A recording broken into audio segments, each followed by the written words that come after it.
Now a rather cultured sort of crime, the theft of works of art. Art theft is a substantial industry. It costs the country millions of pounds a year in insurance claims, and many of the stolen treasures go out of Britain to be sold on the continent. What's more, art crimes are notoriously difficult to solve. But we've selected 3 cases tonight where you really might be able to help. But first, a story that gives an insight into how stolen artworks are disposed of and how they might be found again. In December 1979, these 2 paintings, along with 6 others, were stolen in a burglary at Bewley in Hampshire. They're 19th century by Cooper Henderson, and the pair of them were worth £6,000 at the time they were taken. Within days of the burglary, the paintings were sold here at Bermondsey Market. It's one of the busiest open markets in the country, and the sort of place which inevitably attracts the less reputable as well as legitimate traders. In the case of the Coach and Horses paintings, they were sold literally from the back of a van to 2 Dutch antique dealers. From London, they were taken to North East Holland to an antique shop in Meppel. A private collector bought them there, and he took them to Sotheby's in Amsterdam for their opinion. They advised that the paintings would fetch far more in Britain, and so, nearly a year after the burglary, they came back across the North Sea and were put up for auction at Sotheby's in London. The day before they were due to be sold, the man who'd originally supplied them to the owner spotted them at a preview. They were in his catalogue. Here it is, and here are the paintings, lots 4 and 5. They were withdrawn from sale, and the owner got them back. Now, there are 2 lessons from the Coach and Horses story. First, that a stolen work of art is rarely lost for good. It may well turn up in an open market within days of the theft, or perhaps months later back on the auction circuit. The other lesson is that if you don't have a photograph, you may find it pretty hard to claim it when it does turn up. Now, the first case that we want you to help with tonight concerns this spectacular tapestry. It's one of an identical pair. Last Wednesday, thieves stole the other one. It's wool and silk, and it was made in Brussels 400 years ago. The current value of just one of these is £35,000. The other one was stolen from North Mim's house near Hatfield in Hertfordshire. The thieves got in through a 2nd-floor window and made their way to the long gallery, where there were 5 valuable tapestries in all. And maybe the sheer weight of the thing stopped them taking more than one. This is just the sort of thing that could be spotted before it goes abroad, and tonight, just 8 days after the theft, we hope someone will do just that. Christie's tapestry expert Hugh Roberts believes it's so unusual it'll be hard to get rid of. Well, it's one of a set of very interesting tapestries made in Brussels in the 17th century. The North Mim's tapestries, which were sold at Christie's in 1979, were exceptionally interesting because of the perfection of their condition. And this particular one showed Cleopatra kneeling before Caesar and was, of its kind, certainly one of the best 17th century tapestries around. The colours, unusually, were very, very well preserved indeed, and I think would be something that would be instantly recognisable to anybody who knew about tapestries or anybody who was even faintly interested in tapestries. It would be a matter of moments just to look it up in our catalogue or indeed in any reference work and see exactly what it is and how important it is. Well, our second case is even more unusual. Last summer, the old council offices in Amersham in Buckinghamshire were sold, and the new owner was surprised to discover that a rather faded ceiling painting was by James Thornhill, an 18th century artist renowned for his work in St Paul's Cathedral. And then, during renovations, a whole number of other works by Thornhill were discovered on wall panels which had been covered with wallpaper. The reaction of the art historian Brian Allen? Well, one of astonishment, essentially. I've never seen anything like this in a small house in the country. It's the sort of thing you normally find in the grandest country houses, places like Chatsworth and Hampton Court and so on, these decorative painters working at the very beginning of the 18th century, but I've never seen anything like this in a sort of merchant's house in the country. There were several mythological scenes. This one depicts Apollo and Daphne, and this one shows Europa and the bull. The delicate work of cleaning the panels had only just begun when, last weekend, someone broke in and jemmied out 4 whole panels.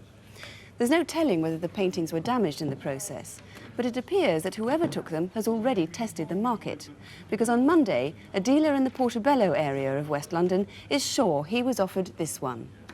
It was a bit smaller than the others, about 3 foot by 2 foot, and the man who had it was in his early 40s and about 5'5" tall. He had a moustache, a London accent, and he was in a blue van. Like the tapestry, these panels are very likely to appear again somewhere in the next few days. Our third case involves deception. In London, over the past year, people posing as British telecom engineers have probably been responsible for thefts totalling over £1 million. Pretty difficult for them to pull that one at the moment, of course, because telecom engineers are on strike. But last July, 2 men got away with a collection of about 50 miniatures. They're wonderful, tiny, oval-shaped paintings. They're watercolours on ivory. They range in size from 1 to 3 inches. They're mainly 18th century. The owner, who lives in a flat in West London, recalls what happened when the bogus phone engineers called round. Yeah, I said there was nothing wrong with my telephone, that it was working perfectly normally. The man in front then showed me his ID card, which very foolishly I didn't check out. I just sort of glanced at it. And they then came in and made it straight from my sitting room. They then looked up and looked around the room and saw my paintings, and particularly the portrait miniatures on my wall. The ones stolen were worth about £50,000. They were hung on open frames and therefore pretty easy to pocket. And they said, oh, you can't be too careful, you know, with burglars coming in with all this building work and the sort of... Then they said they'd better check the junction box, so they asked me to go and listen to the telephone in the bedroom whilst they did so. After a few minutes, I looked round, saw the front door open, and thought, highly suspicious, came through to the sitting room and found that my portrait miniatures had been taken in the space of just a very few minutes. And there's been no trace of them since. Well, one man is trying to trace them pretty hard. It's John Souter. He was the antiques officer for Hampshire Police. He's now an investigator for a firm of loss adjusters. They were stolen 6 months ago, those miniatures. Frankly, are people likely to see them? Are they likely to be on the market now? I think so. I think now is the time for these pictures to begin to surface on the market.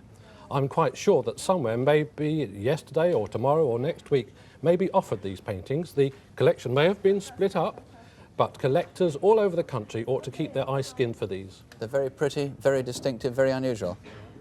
Now, the people who took them, obviously they weren't wearing balaclavas when they went in. They were posing as phone engineers, so that you must have descriptions of them. Yes, there are descriptions of these men. One is aged between about 35 and 40.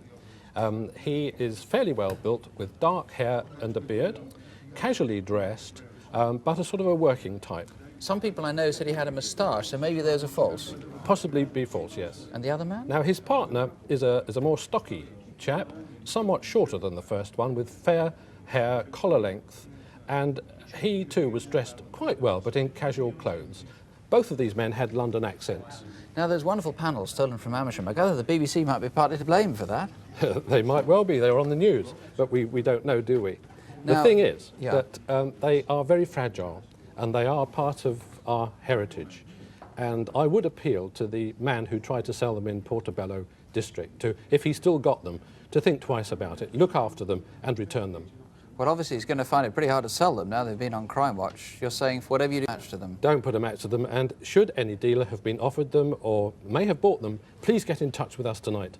Now, the same must be true of the tapestry. That must be very hard to get rid of now. Where will that be? I think that tapestry will end up in Belgium or Holland, and it may be on its way there tonight. So once again, I appeal to people on official duties in ports and other places to keep their eye skinned for cars and vans that may have property like this in it. Have a second look. Right. Well, of course, we have lots of viewers in the Netherlands and in Belgium. If you're watching Crimewatch, do watch out for that tapestry. And if you've got any valuables, for heaven's sake, keep them under lock and key, keep photographs of them, and if possible, fit an alarm. If you come across any of the pieces we've shown you tonight, well, we've officers from various inquiries here to take your call. The number, as ever, 01811 8055. Now a film about a group of thieves who really are rather heartless, but who, with your help, could be caught in the next few hours. They specialise in attacking old people, and what's more, attacking them in their homes, something most criminals simply wouldn't stomach. Now, please watch closely, because you might well recognise a face or some other feature of these crimes. Our reconstruction starts by the A1 in Cambridgeshire. The Brampton filling station, 2 miles from Huntingdon. Since the summer, 3 men in a green Cortina have stopped here regularly. They'd usually arrive between 5:30 and 6:30 and buy £2 worth of petrol.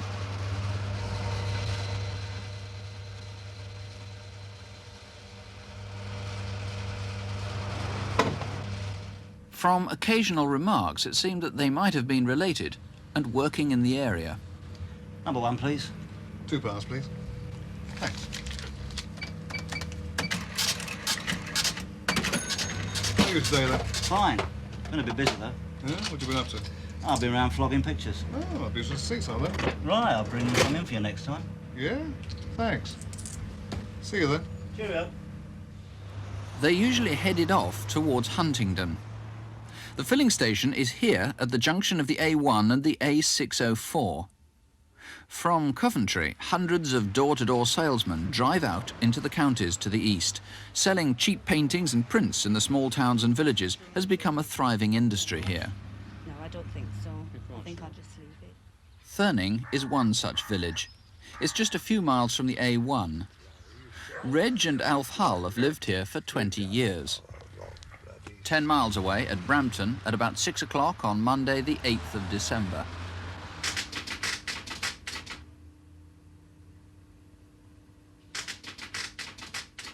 The attendant recognised his regular customers, and he noticed they had a new car, a P registration blue Avenger with a black vinyl roof. 9:30 in Thurning. Alf Hull was already in bed. His brother Reg was collecting coal for the morning.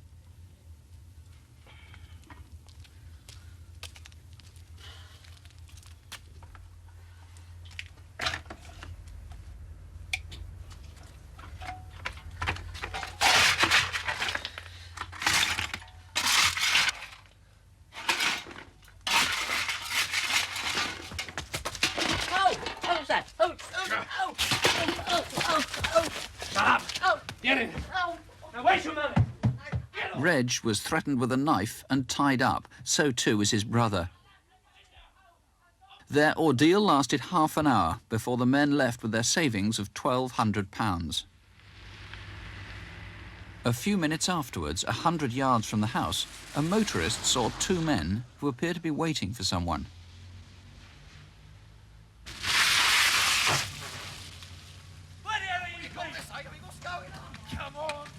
Another witness heard that row and remembered that the car was a blue Avenger with a black vinyl roof. There were house-to-house inquiries. Someone who worked part-time at the Brampton filling station also remembered a blue Avenger. The garage attendants were asked to keep a lookout for the three men, but over the next couple of weeks, they didn't come back. Then, 8 days after the incident at Thurning, there was another attack about 8 miles away in Upper Bennerfield. At 4 o'clock, Radio Northampton News with Penny Young. A woman from Upper Bennerfield near Corby has been threatened and robbed by two masked men in her own home. The attack was similar to that in Thurning. Again, the break-in was at 9 o'clock. 68-year-old Connie Lane was woken by the sound of breaking glass in her kitchen. She was threatened with a knife, and the men left with her £300 of savings. And I handed up the money, and when they were getting through the window, to come out again, they said, if you put it in the papers, we'll come back again. You must have been petrified. Oh, terrifying. Yes, I was very, very frightened indeed. Yeah. Police were sure the incidents were linked, and they were even more anxious to trace the men at the garage. By now they had a good description of the older one.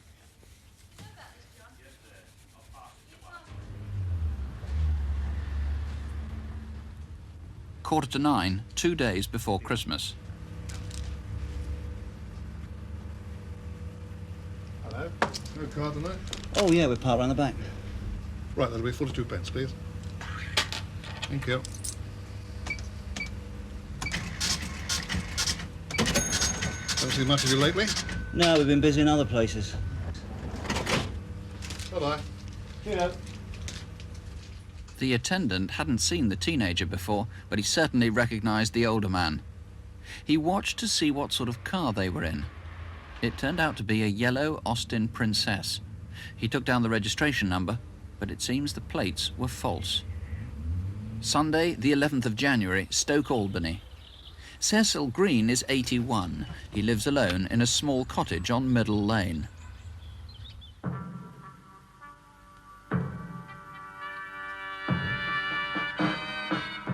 That Sunday evening, he settled down to watch television as usual. Mastermind of 1987. In 1807, which constituency was Cochrane returned as a Member of Parliament with Sir Francis Burdett? Westminster. Correct. Which First Lord... Hello, police emergency control room. Can I help you? Can you come to Middle Lane, Stoke Albany? My neighbour's been tied up and robbed. Been tied up? Yes, by two men in balaclavas. Mr. Green had had to cut himself free, and he was very badly shaken. Police fear if there's another attack, someone could be killed. The crooks really are a particularly mean bunch. One of those victims was so frightened that she couldn't even bear to go outside and get help until it was daylight. Now, Bill Clark, you've got fairly good descriptions of some of these men, haven't you? Particularly the older one. Yes, we're very anxious to get these. We have good artist impressions of them that we got from the attendant at the garage. We're able to give these artist impressions to Crimewatch, and they're able to put video fits to them, which enhanced them a great deal. This is number one, the elderly man who drove the vehicles. He's about 48 years of age. He's 5'6" to 5'7", medium build, dark wavy hair receding at the temples, and he would be normally wearing an anorak and jeans. Now, you call him elderly only in comparison to the others. One of them much younger, perhaps a teenager. Yes. The one on the left-hand side, the profile that you see, he's aged 18 to 20 years. He's got greasy, nearly brill cream hair, neatly cut. He was wearing a brown leather jacket and blue jeans, very tidy indeed. And on the right-hand side, we see a man aged 23 to 25 years of age. He has fair hair, untidy, usually wearing a jumper and jeans. And they could be, we don't know, but they could be art sellers selling these relatively cheap paintings. Selling these pictures. We've got to be careful on that point. We know there are a great number of our picture sellers in the area, but if anybody's been visited by picture sellers, especially having these vehicles we've mentioned, the Avenger, the Cortina, or indeed the Yellow Princess, and we're very interested to hear from those people to help us, yes. Right, but you don't just want calls from people because somebody has come trying to sell them pictures. It's got to be more specific than that. A little bit more specific than that, because we know the area's been saturated with them. What else have you got to go on, Bill? We have a Polaroid photograph, which I'll show you. This Polaroid photograph was found at Thurning, the first offence that was seen on the film.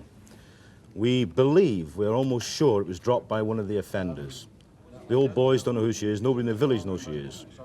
Underneath the chair, in the corner of the picture, is a newspaper. This has been blown up, and the date revealed on it is the 31st of December, 1981, New Year's Eve, 1981. So that girl is 5, 6 years older now. Somebody must recognise her. She must recognise herself. She's unconnected with the crime, of course. We believe she's totally unconnected with the crime, but we think she could lead us to the identity of the offenders. Very important. People should ring us up about that. Right. Well, would she please call us? And you've got a £10 note here. What's the point of that? Yes, the £10 note, the Thurning job again. We know that denominations of this old money was taken from that house. It could be shown now that these old people have kept money in the house for many, many years. And I'll take this opportunity to say, any elder people listening tonight, if you have money in the house, please lock it away in a bank. Put it into a building society where it's nice and safe. Well, Clark, thank you very much. If you know who these men are, have any clues that could lead to them, please just call us, 01811 8055, or you can call Northamptonshire Police on 0536 62661. That's 0536, the code for Corby, 62661, and please ask for the incident room. The Magpies are at it again. This week, the government relaunches its campaign against burglary, urging all of us to be more security conscious. Don't let them get away with it. At least 500,000 houses are broken into every year. That's one household in every 40. And what's more, a Home Office study published today shows that the emotional effects of burglary are often far, far greater than the practical effects, and much more than people have generally supposed. Most burglars are very young indeed. In fact, the peak age is just 15. These are opportunist crimes for a video recorder or for cash. Relatively few housebreaks are professionals who plan their operations in great detail. We'll start with the professionals. You might be surprised to know that the burglary centre of Britain is the south coast seaside town of Brighton. 25 years ago, Brighton Corporation enforced a bylaw banning barrow boys from selling fruit and vegetables around the city and drove them out of business. So they turned instead to house clearance, selling old furniture and pictures to the numerous antique dealers in Brighton. From house clearance, they moved on to the practice of knocking on doors, trying to persuade people to part with their valuable possessions at ridiculously low prices.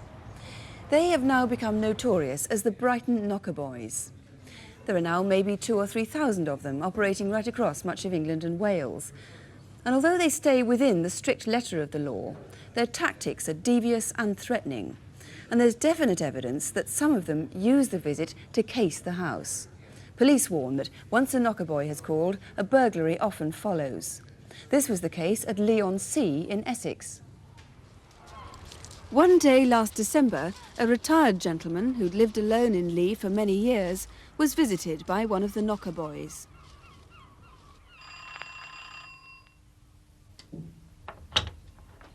Good morning, sir. I'm from home. Anything to sell? You mean antiques? Well, not necessarily. Anything around 1920s or anything like that? No, I've nothing. That's a rather nice grandfather clock, sir. Oh, is it? Yes, not interested in selling, sir? No, I've nothing to sell. Right, thank you very much for your time. Morning. A month later, the old man set out, as he did every evening, to visit friends. As usual, he left the light on in the hall.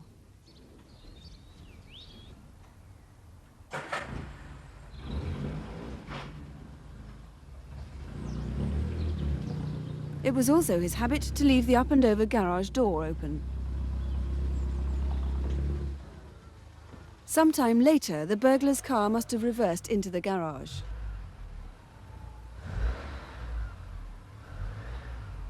They closed the swing door behind them and went through to the back garden. They had no problem removing the louvered panes of glass from the kitchen window. The key to the French doors lay within easy reach. When the burglars got in, they found so many valuable antiques that they had to take extra bags from the house to carry them away.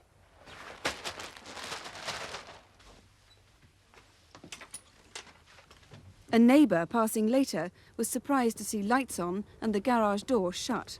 Unfortunately for the old gentleman, he didn't think to call the police. They took a large collection of Sèvres porcelain, which would be irreplaceable, and a very fine picture by J.F. Herring, which also has great sentimental value, as it was left to me by an old lady, and some very, very fine clocks, which again are irreplaceable. It's over 40 years collecting, and I was just shattered by it.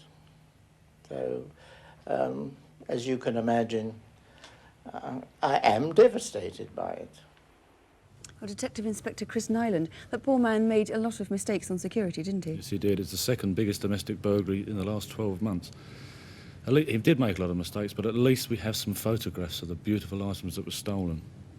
This marvellous painting by J.F. Herring Sr., it's signed and dated 1841. It's worth £30,000. We believe the frame may have been broken during the burglary. Has it been offered for repair? That's what we're appealing for, repairers, etc. to come Restorers forward. might remember it. That's right. A truly beautiful collection of Sèvres porcelain is stolen, mainly 18th century. Every article very identifiable by its artwork, its colouring, its distinctive maker's marks on the underneath of most of the items. That's a very identifiable piece there, isn't it? It is. That's a beautiful Monteith, painted by 3 different artists. Somebody must recognise that if they see it. I would hope so. Tragically, some of this was probably broken as well during the theft. And again, with the painting frame, has it been offered for repair? Restorers, people like this, could they come forward? The trouble was they bundled everything into a bag. They were obviously surprised at the amount of stuff they found. They were surprised with what was in the house. They took 3 bags from the house owned by the aggrieved. Where are they now? Have they been discarded by the thieves? The combination of the 3 bags, the navy canvas holdall, it's older than the one shown. And the real one is brown and green, I gather. That's right, it is. It's an old issue navy bag. The plastic patient's property bag, again identifiable. The old Marks and Spencer's holdall, and that's been out of production for the last 14 years. Now, the combination of those 3 bags, identifiable. Does a dustman or anybody know where they are? Now, considering this was a lifetime's collection, it's almost incredible that he wasn't insured. It is. He couldn't afford the premiums, but he can now afford to offer a substantial reward for any information concerning this case. He wants his lifetime collection back. Right, Mr. Lynham, thank you very much. And if you think you can help, please do call us on 01811 8055, or you can ring the incident room at Rayleigh, which is 0268 775533. That's 0268, the code for Rayleigh, 775533. Well, last week's official crime statistics made depressing reading, all crime up by 7% over the year. But before we complain about how disappointing the figures are, perhaps we ought to ask ourselves how scrupulous we are. For example, if we see something suspicious, do we report it? And if we're offered what we suspect is stolen property, do we always tell the police? Someone somewhere is being offered stolen cigarettes. Maybe an ordinary smoker, maybe a retailer, maybe a wholesaler. If it happens to you, will you please call us, because you could help solve a disturbing series of crimes in London. Next door to this pub in Packington Street, Islington, is a tobacco wholesaler. Monday the 2nd of February. At 10:15 a.m, a driver from a haulage company has just delivered 10 boxes of cigarettes. As he climbed into the cab, he was attacked from behind. He never saw his assailants.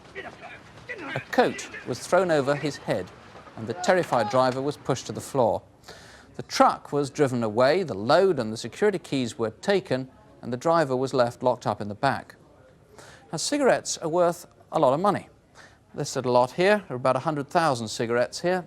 They'd be worth around £8,000 if sold in a shop. Now, of course, they'll be worth a good deal less to thieves. Even so, haulage companies that deliver cigarettes take considerable precautions. For example, their lorries are fitted with radios and with very sophisticated alarm systems. So the attack in Islington almost certainly involved detailed knowledge. Now, when another similar attack happened 10 days later, and then another, and then another, police came to believe they could be looking for a single organised gang. York Way, near King's Cross, on Thursday the 12th of February. It's just after 7:10 in the morning.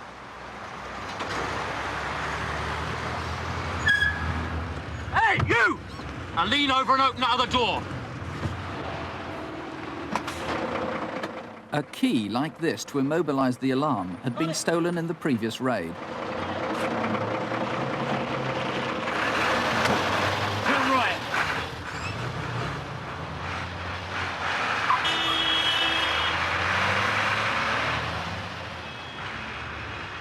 A few hundred yards away, the driver was forced to stop. A third villain, possibly armed, bundled him into the back of a dark, transit-type van.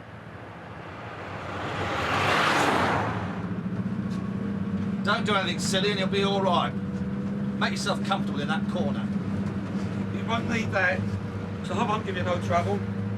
The driver's ordeal lasted nearly 3 hours. He had no idea what had happened to his lorry.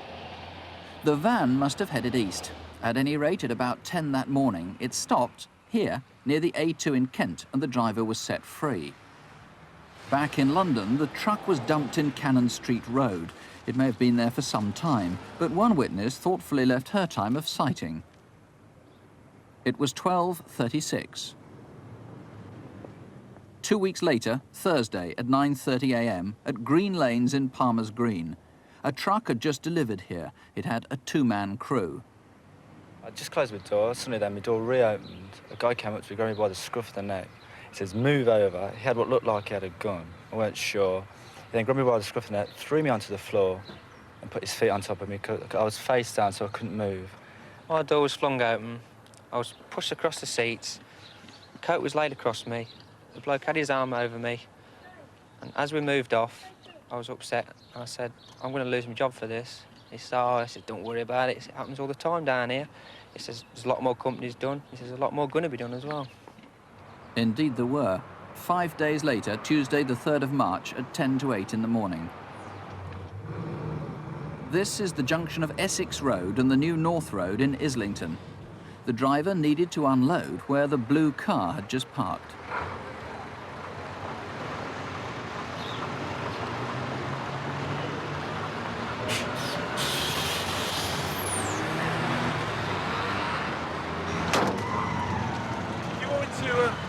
a bit. If you don't mind, just a little. You reckon we could...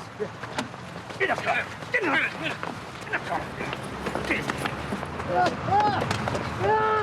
Go, go!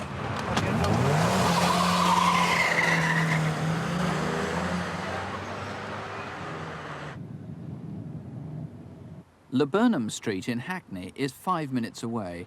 This disused warehouse backs onto the canal.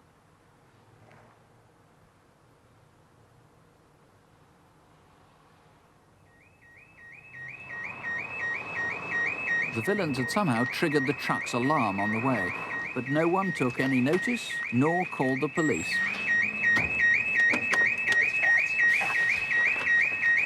As the driver was dragged out, he noticed one villain's neat white trainers and a white Luton-type van. Don't you look at my face. Keep your head down. And stop messing us about. I can't. Just can't stop it. Get him in. Get him in. Eventually, the alarm stopped by itself. And keep down.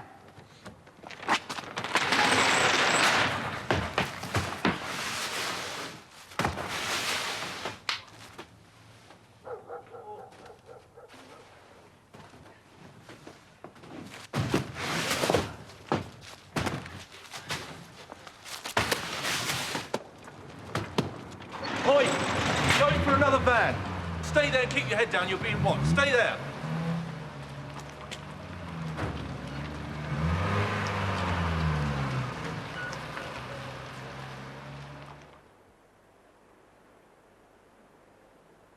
Anyone there?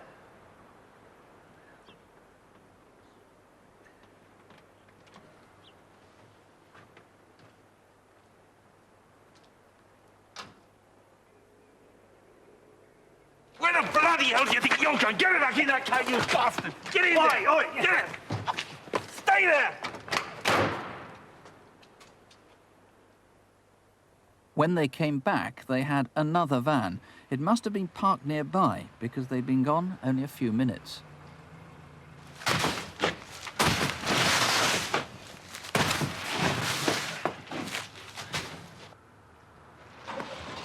Now, put the keys in the seat. Stay there for half an hour. See you again.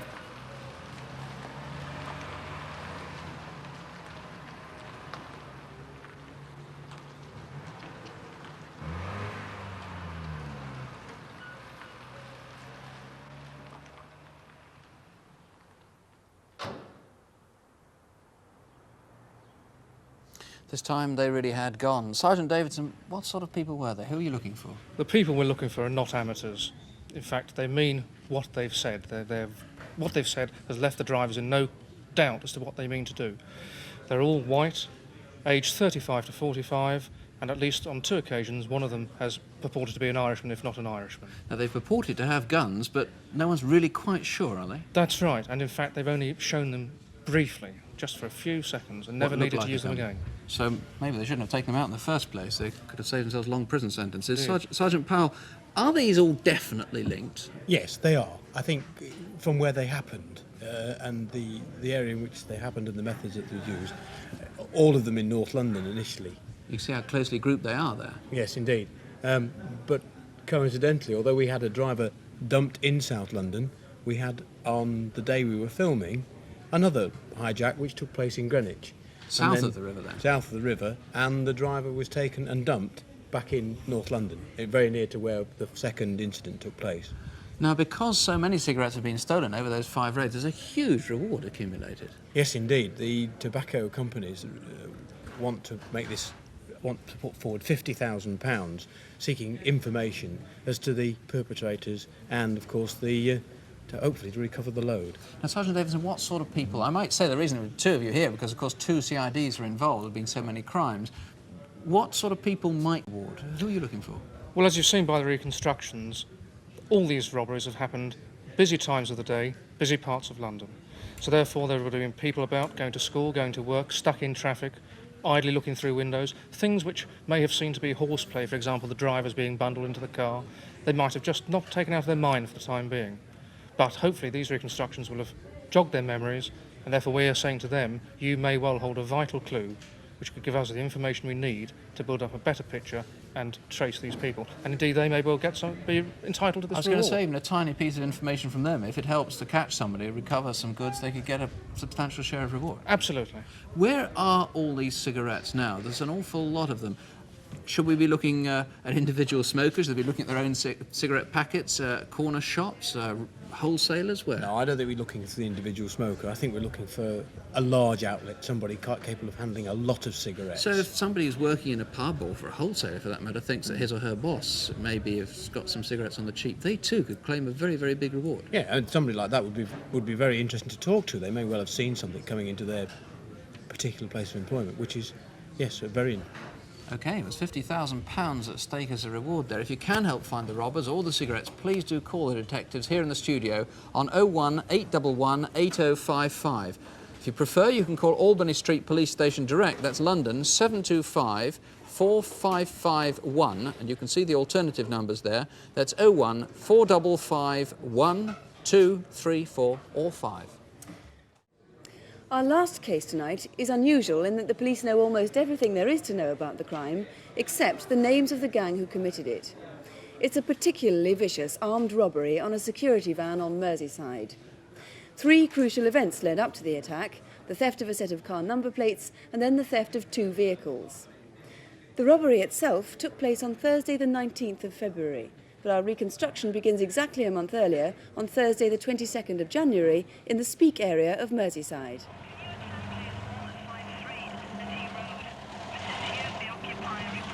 It's 1 o'clock in the morning in Tarbock Road in Speke. 2 policemen patrolling the area noticed a red Ford Sierra with missing number plates.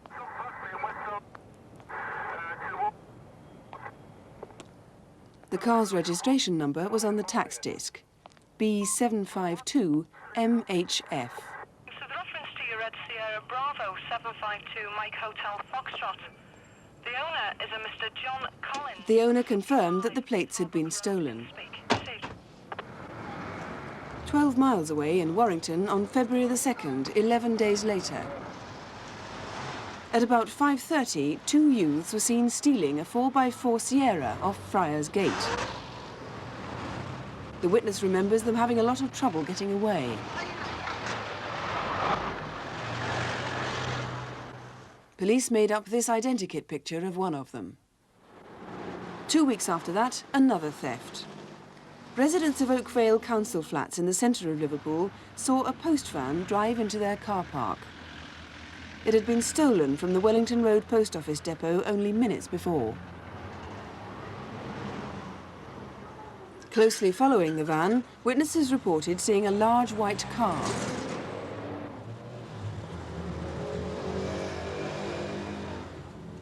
After a short conversation, both the van and the car drove off, turning into Broad Green Road.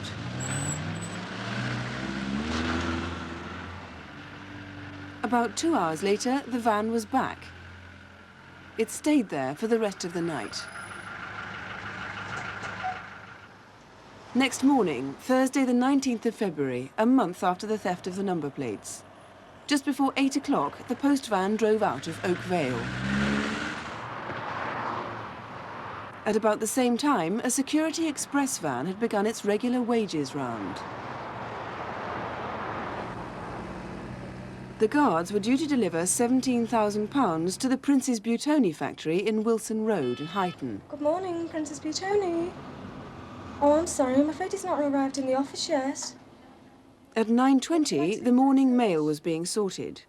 By now, the security express van was just a quarter of a mile away.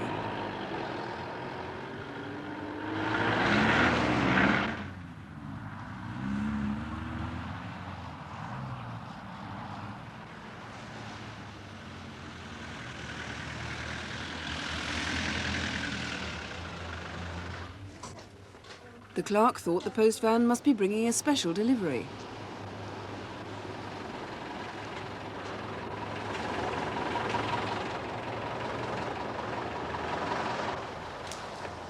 The driver seemed agitated. She could see him quite clearly and gave police a detailed description. It took 2 or 3 minutes for the guards to get the wages from the back of the van. 100 yards away was the stolen Sierra.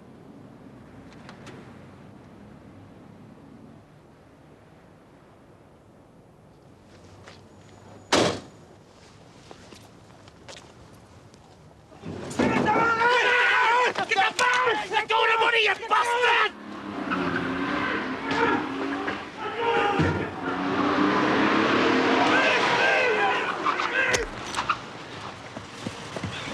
Come on, go! Go!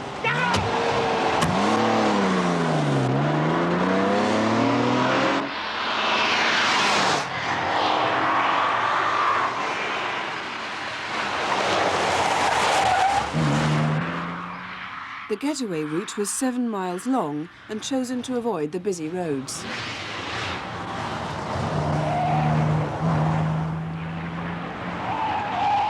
Within 10 minutes of the attack, the gang had reached the junction of Eastern Avenue and Alderfield Drive in Speke. As the driver stayed with the Sierra, the other three hailed a taxicab.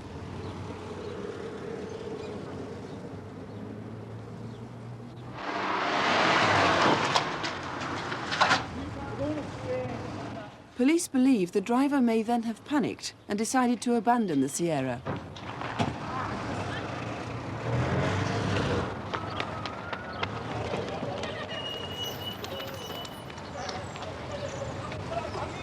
The taxi drove off in the direction of Tarbuck Road, not far from where the Red Sierra's number plates had been stolen. Well, Tony, those security guards were very badly injured, weren't they? How are they now? Yes, one of them's still off sick, actually. As you've seen from the reconstruction, it's a particularly violent attack on these men, and I'm appealing to anybody out there who knows anything about it. And there's no doubt by now, certainly in the Speke area, there will be people who are well aware of the identity of these men, and we're asking them in confidence, obviously, to give us a ring up. And I would add that there is a reward being posted now. Right. Well, to recap, let's quickly look again at our micro map here. There's Tarbuck Road up there, where the Red Sierra's number plates were stolen in the first place. Then there's Oakvale Council Flats, where the post office van was left overnight. There's where the Princess Brutoni factory is in Huyton, that's 7 miles away. And the White Sierra was parked just a short distance away waiting. And then the getaway route took the back roads towards Speke, where they abandoned the White Sierra and hailed a taxicab. There's the taxicab. Black cabs are actually rather unusual around that area, aren't they? So perhaps we might find the taxi driver. We're hoping to. We do have a description of the taxi driver. Roughly he's about 50 years of age, believed to be quite tall from the way he was sat in the van, possibly wearing glasses. So we are appealing to that particular taxi driver to come forward, yes. With their baseball bats, they weren't exactly inconspicuous, were they? No, they weren't, and he would be well aware of it.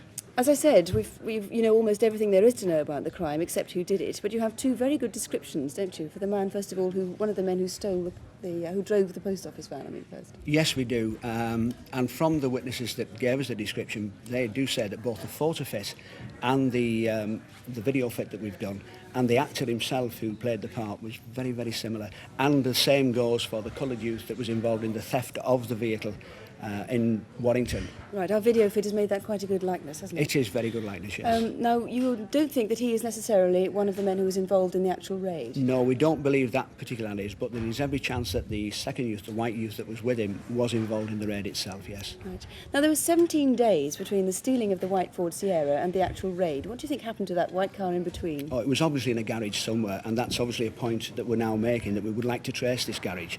We do know that the car has been out on a number of occasions. It was used in Mobley in Cheshire on the 8th of February, roughly about 5 o'clock in the morning, when there was a smash and grab. There were 5 men aboard it at that time, and it was chased by the police, but lost in the Manchester area. We do believe that that was the white car that made the rendezvous in Oakvale Flats the night prior to the offence. And we also believe that at 4:30 on the morning of the offence, the white car was used in a dummy run because it was seen going along Hale Road and then turning into Alderfield Drive. Well, let's hope somebody can supply us with some names. If you can help, please ring us now here in the studio on 01811 8055 or call Merseyside Police Direct on 051 777 4977. That's 051, the code for Liverpool, 777 4977. Our first reconstruction this month is a particularly disturbing crime, and I want to be very clear about that. It's a robbery on a gun shop in Hinckley in Leicestershire 7 weeks ago, in which the owner was doused in petrol and set on fire. Alan Bray represented Great Britain in the combat pistol team for the Olympics in 1964. He's married with 3 children, but he's now critically ill in the Birmingham Burns unit. Hinckley is in the Midlands between Leicester and Coventry, and not far from the M69. Our reconstruction starts 2 weeks before the robbery. This row of shops in the centre of Hinckley is where Alan Bray has run his gun shop for some 14 years.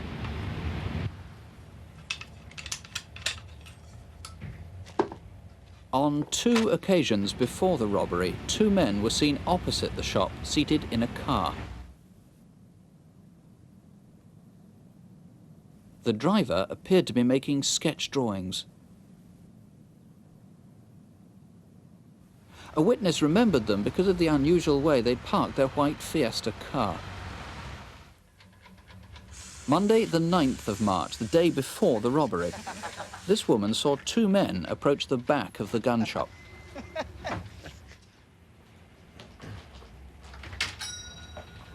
Tuesday, the 10th of March, at lunchtime, 1:30 p.m. Yes? I want an egg on about 50 or 60 pounds. It's for shooting at Rushton. Is it for rabbits and pigeons? Yes. Yes. Try that.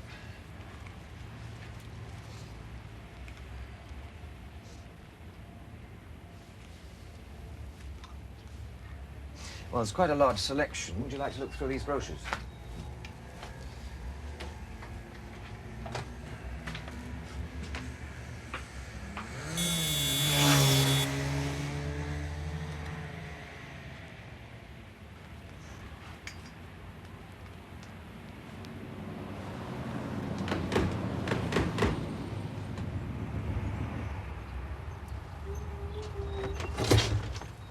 We're from the police, checking security.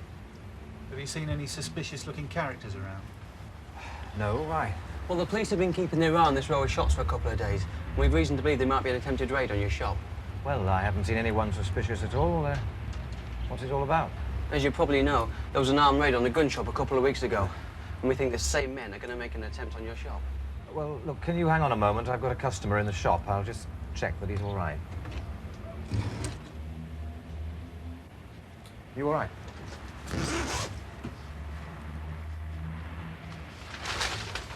These are some plans of your shop. You take a look at these while I just get some photos out the car, OK? Just a minute. I'm sure you are who you say you are, but I think I ought just to check with the local police to make sure everything's in order. Routine security. That's fine. Here's the man you want to speak to. I'll get the photos out the car, OK?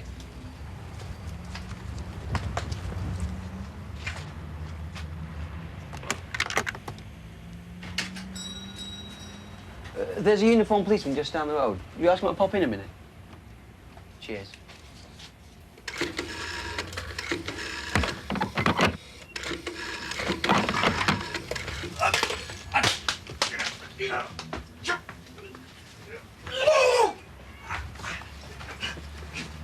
Get easy. Shut up. Quick. Quiet. What do you want? Is it money? Come on, hurry up. I want shotguns. It's your arm. I'm not going to clear you out. Keep still.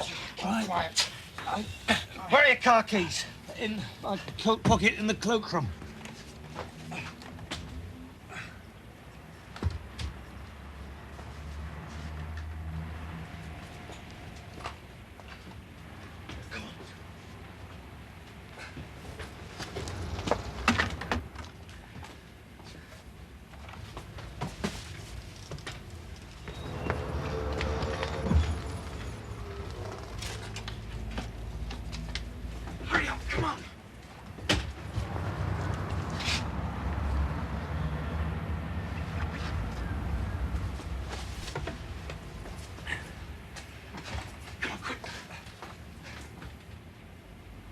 Do you want to come in? Won't be a second. There's a customer in the shop. You'd better be quiet. Have you got any alarm systems? It's Sharks. Any hidden cameras? No, I haven't. Chuck some petrol on him. I ask you once again, have you got any hidden cameras?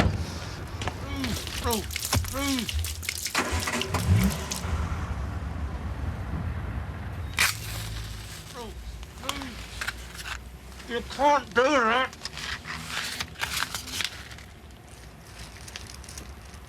You should have told us more about the alarm.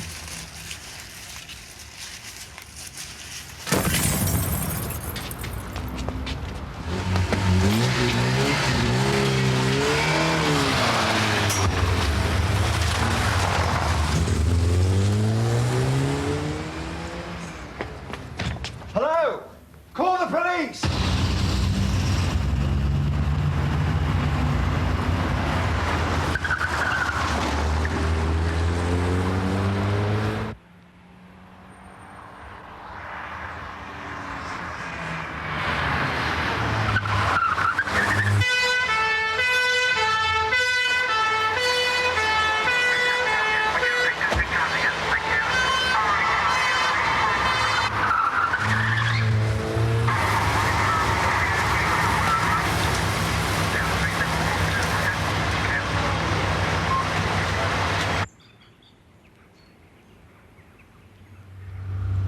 Three miles from the shop, two men were seen moving guns from one car into what was probably a white Ford Cortina.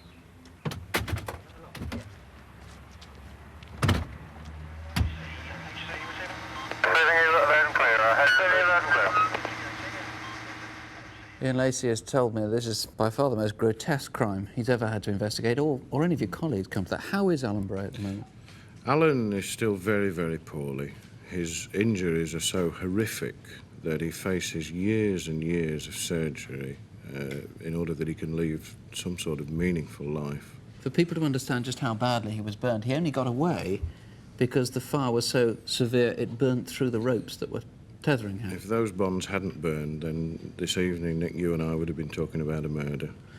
The incredible thing, the truly incredible thing, if it isn't incredible enough that someone should do that to another human being, is it seems totally motiveless. They'd done the robbery, they got the guns. Why did they do it? Absolutely. You're saying what I've been saying to myself for weeks, that we just cannot find any reason why anybody would want to inflict that sort of injury on a fellow human being. Now, it did seem that Alan might die for some time, actually, but he's been able to give you something of a description now. Yes, he has, and also we've had a breakthrough in the last few days. We've had detectives with him, and he's been able to give us an artist's impression of the blonde robber. And anybody looking at that artist's impression, if they think they can put a name to it, I would urge them to ring me. One of the witnesses corroborates that. Incidentally, one witness, the guy who was in the shop, hasn't come forward yet, has he? You're still appealing to find him. This is the man who may or may not have been the customer. Despite all our efforts, we haven't traced that man. Now, they left behind a clue. We saw at the beginning of the reconstruction, there they were sketching away. They left some sketches there. Yes, they did. We were able to recover from the shop a sketch which is obviously taken from where the Fiesta was parked, of the back of Alan's shop. Now, this is what the back of the shop looks like, and the sketch is obviously taken from the same position. And whoever did it, he can draw perspective. Now, somebody might recognise something in that drawing there. There's a substantial reward, isn't there? £12,000. Yes, there is £12,000 on offer. We lost 29 firearms in total.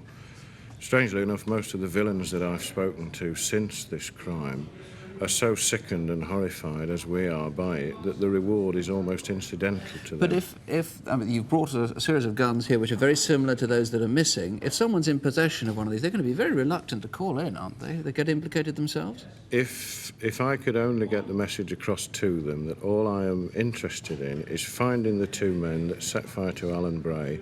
I'm not interested in how they came by weapons, where they think they came from. Anybody who can help in any way, I would urge them to please ring me. Ian Lacey, it may sound a cliche, but I'm sure the whole nation hopes you get your men tonight. If you can help in any way, please call us. Remember, this programme is live. You can speak to any one of the detectives behind me, or to a BBC researcher if you prefer. The number, 01811 8055, 01811 8055. If you prefer, you can call the incident room in Leicester, Leicester 482 400. That's 0533, the code for Leicester, 482 400. We'll now have a look at these greetings cards. The pictures are from paintings by a British artist called Hector Caffieri.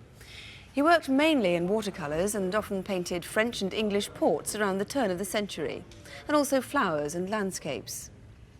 Lately, his pictures have enjoyed something of a revival, fetching up to £17,000. Some of the original paintings have been passed down to the artist's grandson, who lives with his wife in Watford, Hertfordshire. Last month, his entire collection was stolen. It's worth about £50,000. At the request of the couple, we've changed their name for our reconstruction, which begins 4 days before the robbery on Saturday, the 28th of February, in Bedford. That Saturday, GB Auctions in Bedford were holding their usual weekend car and van sale. Hundreds of prospective buyers had gathered to bid for any likely-looking bargains coming under the auctioneer's hammer. Lot 21 was an ex-British Telecom van. Registration number FFL 917W. According to normal practice, it had been stripped of its telecom logos.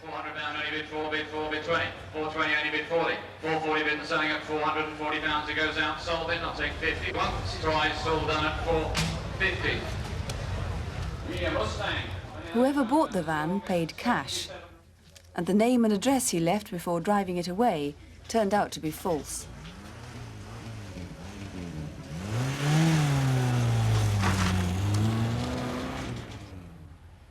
Four days later, and 40 miles away, in the Caffieri Park estate in Watford, police believe it was the same van, now with full telecom livery restored, which pulled into a small cul-de-sac.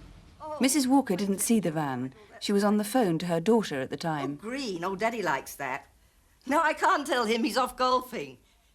Oh, all right, darling. Yes, you're always in such a rush. Right, bye. A neighbour then saw what she took to be two telecom engineers at work by a telegraph pole. Moments later, the van reversed into Mrs. Walker's drive.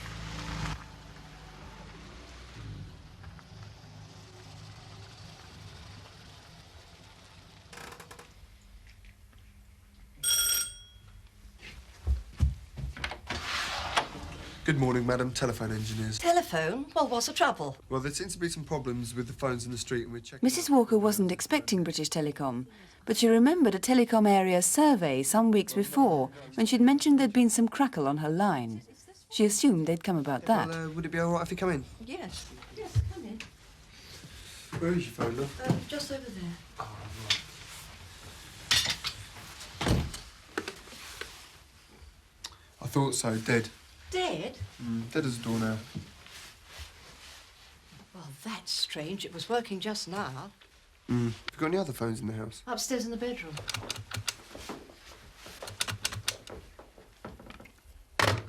Yes, it's dead. Yeah, have you got a ladder, love? Yes, there's one in the garage. The men and their van seemed credible, but Mrs. Walker was beginning to have her doubts. Well, I'm afraid we're going to have a look in the loft. Is that really necessary?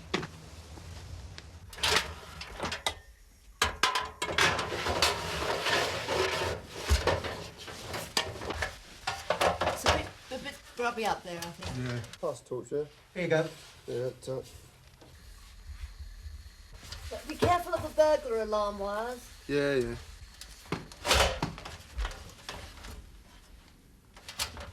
Thought so.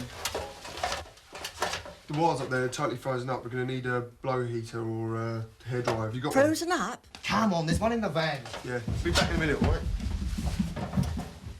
Now Mrs. Walker was really worried. Her first thought was to hide her jewellery.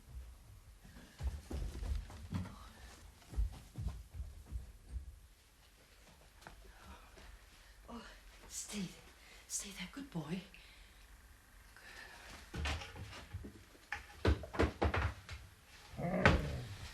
Oh, my God! Right. Me and him have only got 6 months to live. Yeah, and we're going to live it up. So do as we say. Yes. So you come here. OK, move. Quick. For some strange reason, the two men had now decided to pull on balaclavas and produce shotguns. In the study, they shackled Mrs. Walker's hands behind her back. Oh, my God! Roll over. Please don't hurt me. They didn't seem to want to hurt her, but just to keep her out of the way. Come on, let's go. Let's go. Come on. Wait, what's you... Get this sorted.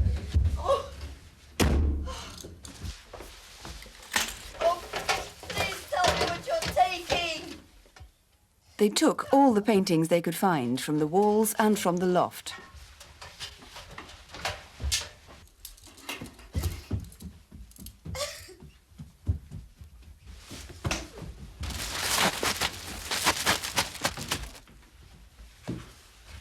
Listen, love, you're a nice lady, right? When's your husband coming home? I don't know. You don't know. Anyway, here's a key, okay?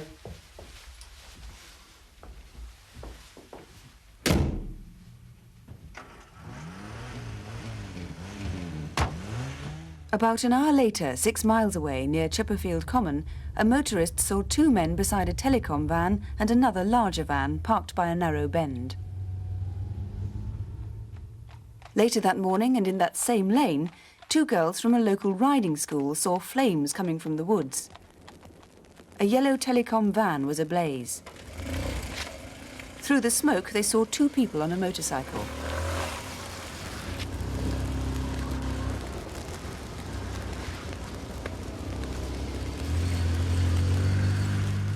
They watched them ride off in the direction of Chipperfield village.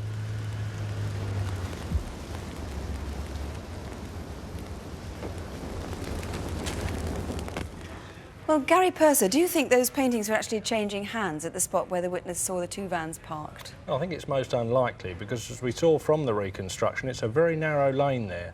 And in fact, if we look at the micromap, we can see that from the Caffieri estate it is in fact 6 miles to Chipperfield Common, and the main route they should have taken was Bucks Hill.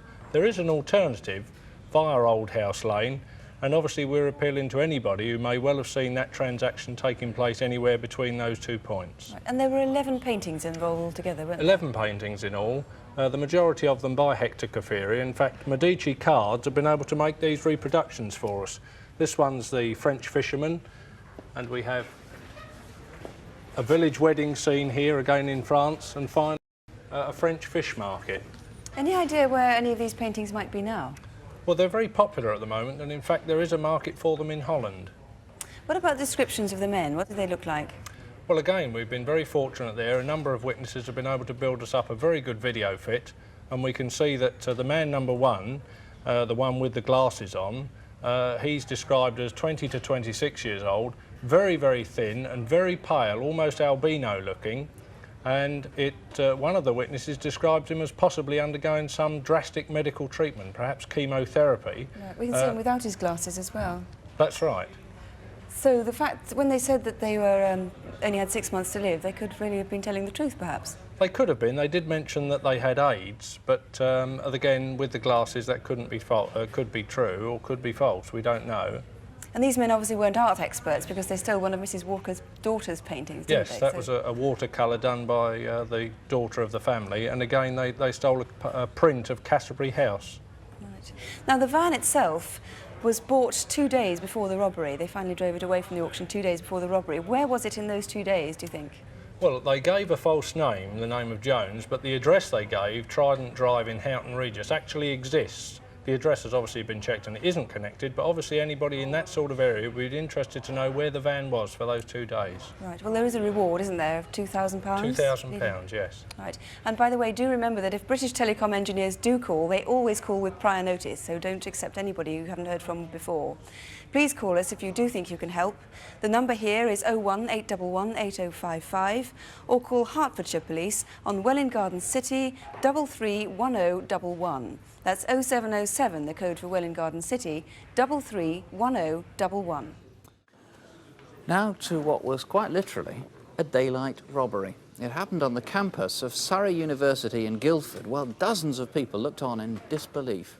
Our reconstruction begins 10 weeks ago in early April.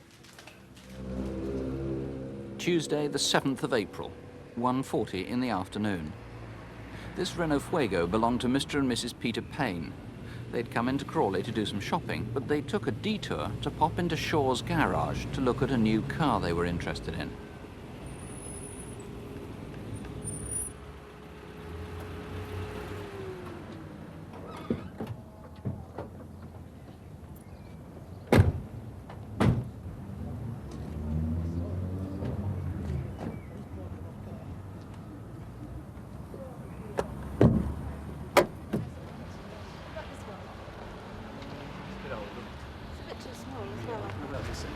Seriously? Yeah, don't you fancy that? I mean, it's pretty big. That seed? No, that's far too big.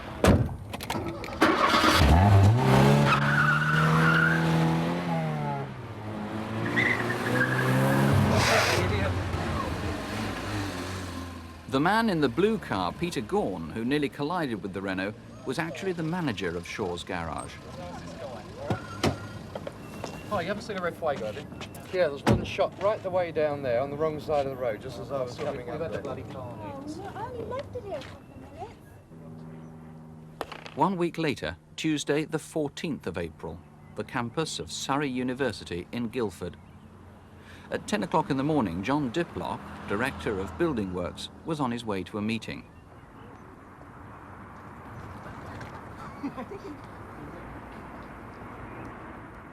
He remembers noticing two men drinking beer.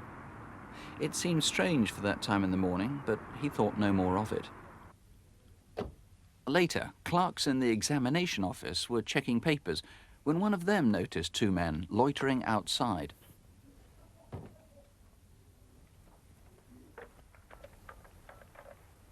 Hello, Mr. Morrison. It's Louise. There'd been several car thefts on the campus, so staff were paying close attention to strangers. Come check them over and make sure they're okay.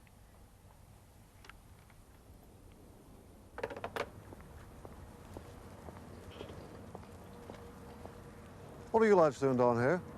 Well, we play for a local football team. We're just inspecting the pitch. We've got a game coming up in a couple of weeks. Do you realise it's private? Oh, is it? Yes, it is. Do you mind moving off, please? Yeah, OK, sure. Yeah, all Brilliant. right.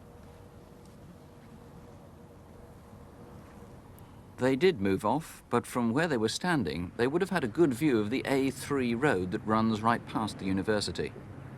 It was right now at 10:30 that an armoured security van was approaching the campus with a cash delivery for the university bank.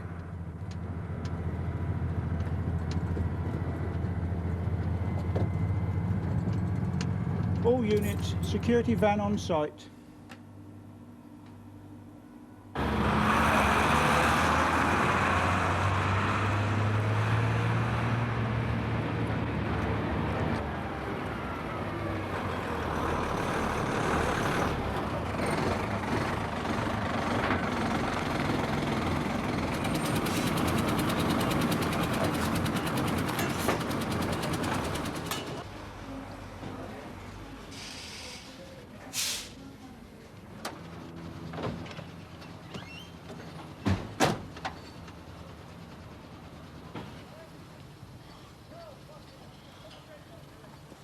Right, don't move and I'll waste you! Get up there! You! Get that money down! Back now! Stay! Get the money in the bank! You go! Right, get on the ground! Let's have that money out now! Come on! You're in there! Get that money out there! Right,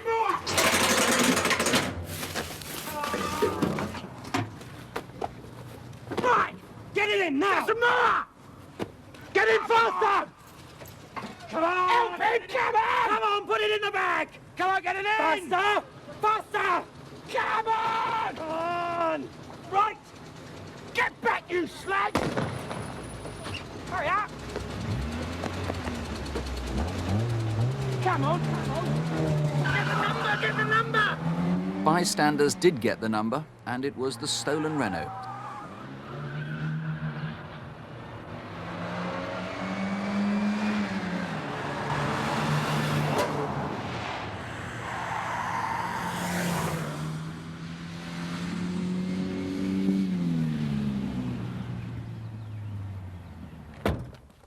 The car was dumped at the edge of the campus. Either the gang made off towards the station car park or across the railway footbridge. This is the man leading the inquiry, Alan Radlett. Not very pleasant men, firing a gun at the building workers. No, most certainly. The two security guards were resistance at all, but they were quite roughly treated. And then, having got the money, they deliberately fired into the building site, and the shot could have gone anywhere. Curious place to do a robbery in front of all those witnesses. Obviously good descriptions. Tell us about the man. Yes, this man was 22, 23, 5'11". He's described as slim with very short dark hair. He was suntan complexion and wearing blue denims. He was thought to be the leader, wasn't he? That's right, yes. What about the other guys?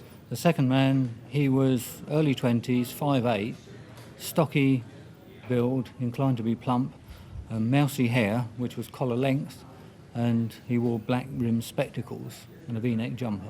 Those specs, of course, he was seen without those. They might have been false or just put on for the robbery. Yes, that's right. Now, they were drinking beer. We saw that earlier.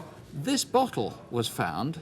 It's a beer from de Saint-Omer, which is near Calais. So, I don't know where they got that from, unless they'd been on a day trip to Calais. Yes, it's not a beer that's commonly sold in this country. It does look like the sort of thing from a supermarket.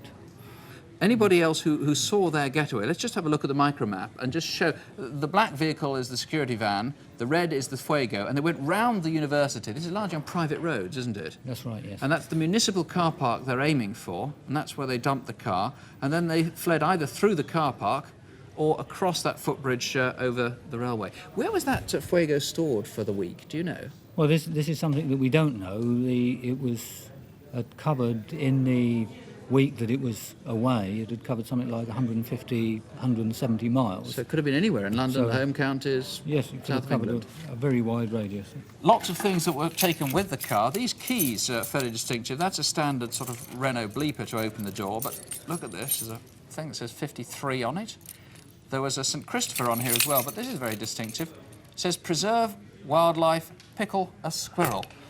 Then a purse that was stolen in it. All the credit cards had Gwendolyn Payne on them. There were several things from Gatwick Airport, including an entrance to the canteen, a car park pass and so forth.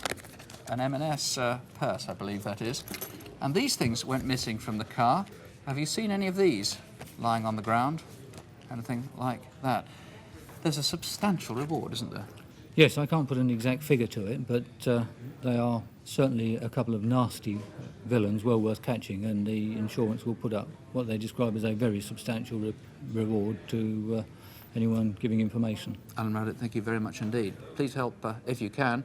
The number is always 01811 8055, 01811 8055, or you can ring Guildford Police. That's Guildford 31111, 0483, the code for Guildford, 31111. Well, now, if there was a knock at your door and one morning 3 policemen showed you identity cards and asked to come in and talk to you, the chances are you'd let them in. Well, this next case serves as a warning, always to check first, no matter how credible or how important or authoritative the callers might seem. The events you're about to see took place 3 weeks ago, on Wednesday the 27th of May. The names of the elderly couple involved have been changed, but the other details are as accurate as we can make them. Our reconstruction takes place in Clacton-on-Sea. Clacton has been one of Britain's most popular seaside resorts since Victorian times, famous for its pier and gardens. 5 minutes from the seafront is the home of 70-year-old Edwin Grace and his sister Madge. They've lived here since 1950, 4 years after Edwin left the army, where he'd been a captain. Around 8:15 that day, Mr. Grace was up as usual, making the morning tea. Madge and her brother are well known locally. They ran an antiques business in the town for many years, and the two of them are very close.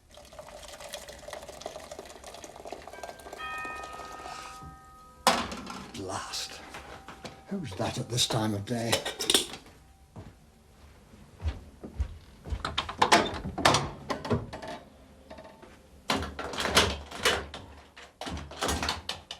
Yes? Good morning, sir. Police. What? Police? Can I come inside, sir? Thank you, sir. What's all this about? I'll come straight to the point. We're from Scotland Yard and we're investigating a series of jewellery thefts. We've evidence you're involved. Me? You must be joking. I don't deal in that stuff. I'm sorry, sir. I must ask you to let me see inside your safe. This is ridiculous. I'm calling the local police. Madge, it's the police. They're arresting me.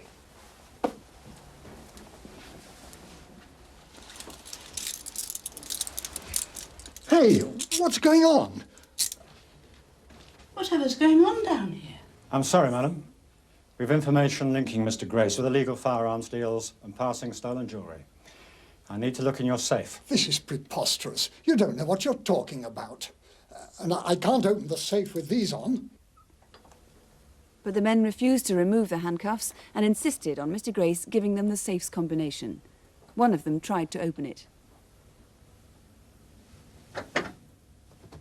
It won't come, you goat. We're not going, sir, till we've looked in the safe. You made a terrible mistake. If we've made a mistake, sir, you can have an apology later from the higher-ups. Right now, I want this safe opened.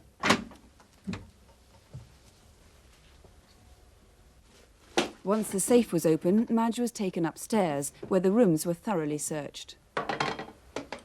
You won't find anything in here. We were burgled 4 years ago. Most of our stuff was taken then. I'm sorry, madam, but we have to search everything. It's no use you looking in there. I told you you've got the wrong man. Right, sir, that's enough. We can't work with these constant interruptions or we'll be here all day. I must ask you to join your sister upstairs. I don't want to lie on the bed. How dare you? How dare you? Stop it! What are you doing? How dare you? Take these things off. Take them off. What do you think you're doing?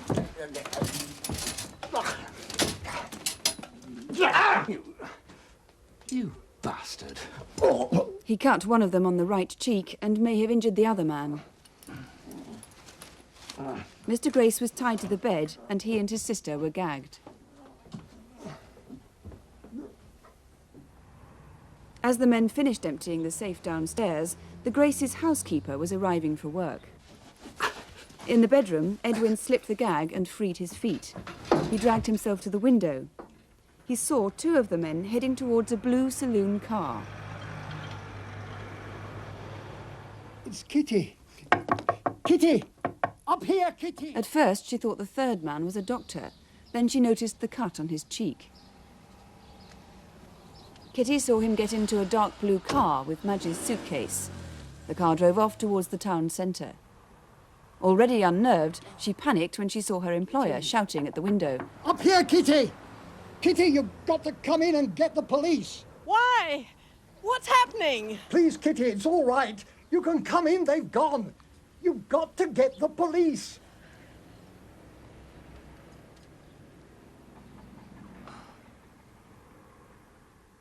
Inside, the hall was littered with empty boxes from the safe. £30,000 worth of cash and valuables had been taken. Well, in charge of this case is Peter Went. Now, there's some pretty distinctive items amid that £30,000 worth. Can you describe a few of them? Yes, there were 7,300 silver threepenny pieces. It's quite a large number to dispose of. There was a Hester Bateman silver tankard made in 1783 worth £800. It's quite rare. And there's a Rolex gold wristwatch, which we have an identical one here. It has a serial number on it, which makes it identifiable.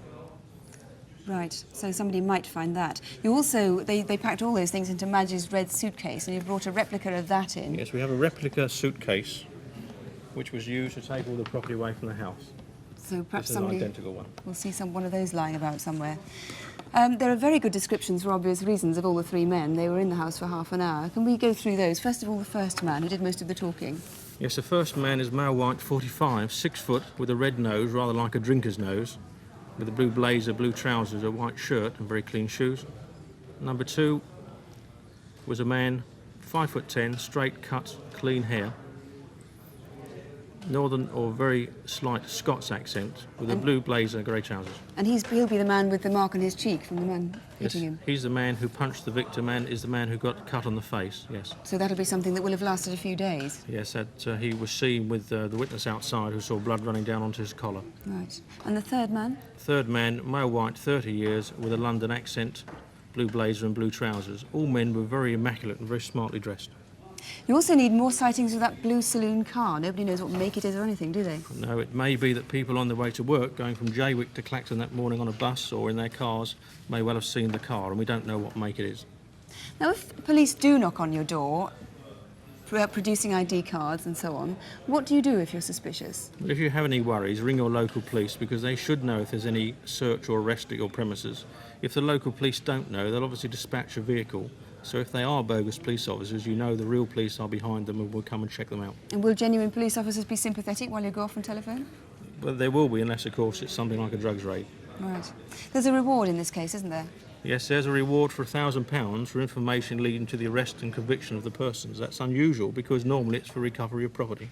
Right, well, thank you, Mr. Went. If you think you might know any of these men or recognise that car, or if you know anything at all which might help to find these men, please ring us either here at the studio on 01 811 8055 or ring Chelmsford Police on 0245 267 267. That's 0245, the code for Chelmsford, 267 267. This is a banker's draft. Now, it looks a bit like a cheque, but while a cheque is written out by you yourself and promises that you will settle your debt, a banker's draft is written out by the bank and promises that the bank will settle the debt. What's more, these can't be stopped. In other words, they're as good as money, at least in theory. In early March, a batch of drafts from the Standard Chartered Bank went missing en route from their printers in Malaysia to the bank's Istanbul branch via Heathrow.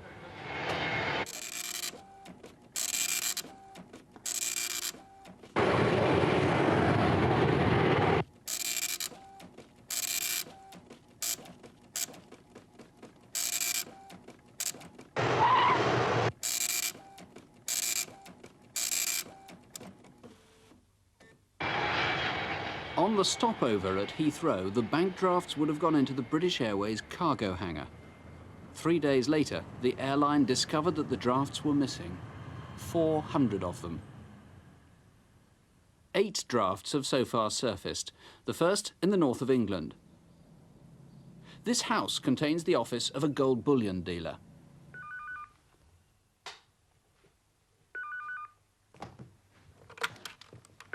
Hello? Hello, my name is Dukes. I wonder if you can help me. I'm interested in buying some Krugerrands, about £50,000 worth, and I'd like them today. Today? It's impossible. Well, the thing is, I've been advised by my accountant that Fridays is the best day to buy gold, and I really wanted some today. Well, I've got a suggestion that might help you. I happen to have 4 1-kilogram bars of gold that I could let you have today. Oh, really? And how much would that be? Well, the striking price of gold at the moment is £260 per ounce. To the dealer, this sort of request was nothing unusual, and since his caller seemed to know what he was talking about, there was no cause for suspicion. They struck a deal which included a further order for some Krugerrands to be supplied after the weekend. The following morning, Saturday, March the 21st, at 10:30. Oh, Mr. Dukes.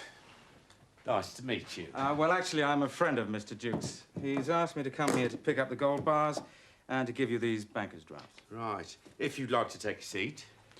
One draft is for £38,000, which is for the gold bars. The second is a £10,000 deposit on the Krugerrands, which we'll pick up early next week. Right. Well, these seem to be in order.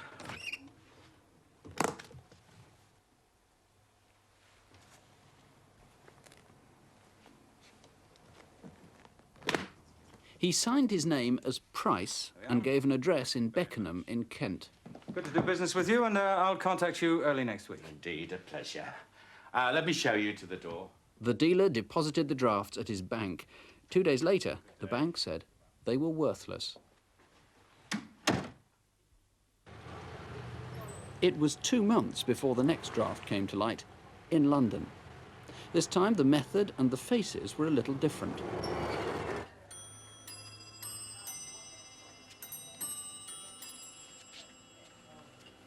Highmore Hodson in Kensington specialises in antique clocks. It was around 4:30 on the 14th of May. Good afternoon. Good afternoon. Could you tell me about this clock? Certainly, this is a mahogany pad-top bracket clock. To the manager, Richard Wallace, there was nothing suspicious about the customer. How much is this? It's £3,650. Well, if you'd like to write down some details for me, I'll get back to you. My name's Wall. Richard Wallace. I'll just get a card. Mr. Wallace has since helped to make this photo fit. 9 days later, Saturday the 23rd of May, at about 11. Again, it's a different man that comes to close the sale. Banker's draft. Yes, that's fine.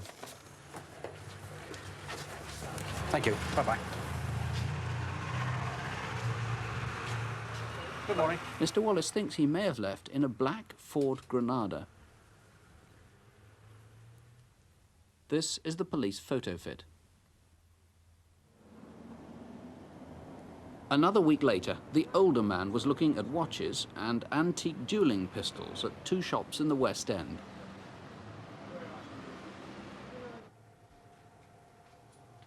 Hello, sir. Next day, the younger man came in for the watches. Obviously, I'll just have to check this with the bank, sir. Oh, right, fine.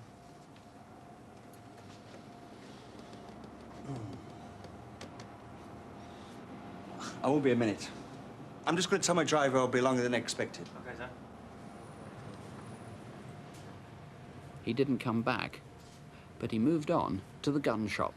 Fine, okay. Can I have Mr. Sherwood's address? Mr. Sherwood's a very private man. Well, the last person who gave him his number got the sack. I'm sorry, I can't release the goods without an address. He lives in Maida Vale. 319 Randolph Avenue. Thanks so much. Simon Castle, the shopkeeper, was defrauded of £3,700. It's all very plausible, very clever. And one of the best things they did was come in on a Friday afternoon late. Because it's always difficult to get through to a bank and get checks and drafts cleared. And then, of course, the draft itself was wrong. There were 3 main things wrong with it. There's a box. That should have been filled in. The Bishopsgate postal area, EC1, was wrong. And then it should have been typed, not handwritten. Those were things I should have seen straight away. Sunday, the 14th of June, a residential area in Luton. Peter Dean is a well-known painter of horses and portraits. That morning, he had a call from a man who wanted to buy some of his work. Yes, well, let me see. I've got one of Dawn Run with John Joe O'Neill up, one of Night Nurse with John Joe O'Neill up, a large one of Dancing Brave, and a couple of others, Dujinski and Northern Dancer. How much for all 5? You mean you'd like to buy them without seeing them? Yes, that's okay. I've seen your work in Dublin. At 4:30 the following afternoon, a minicab collected a passenger from the Crest Hotel in Luton. It might have been the fraudster. It's a 10-minute ride from here to Peter Dean's studio in West Hill Road. I've got a taxi waiting outside. Okay, well, the paintings are already parcelled as requested. Have you got the cash? No, it's a banker's draft. I thought you were going to pay cash. No, banker's draft's as good as cash. Okay, that's fine. Okay, I'll show you one. Thank you.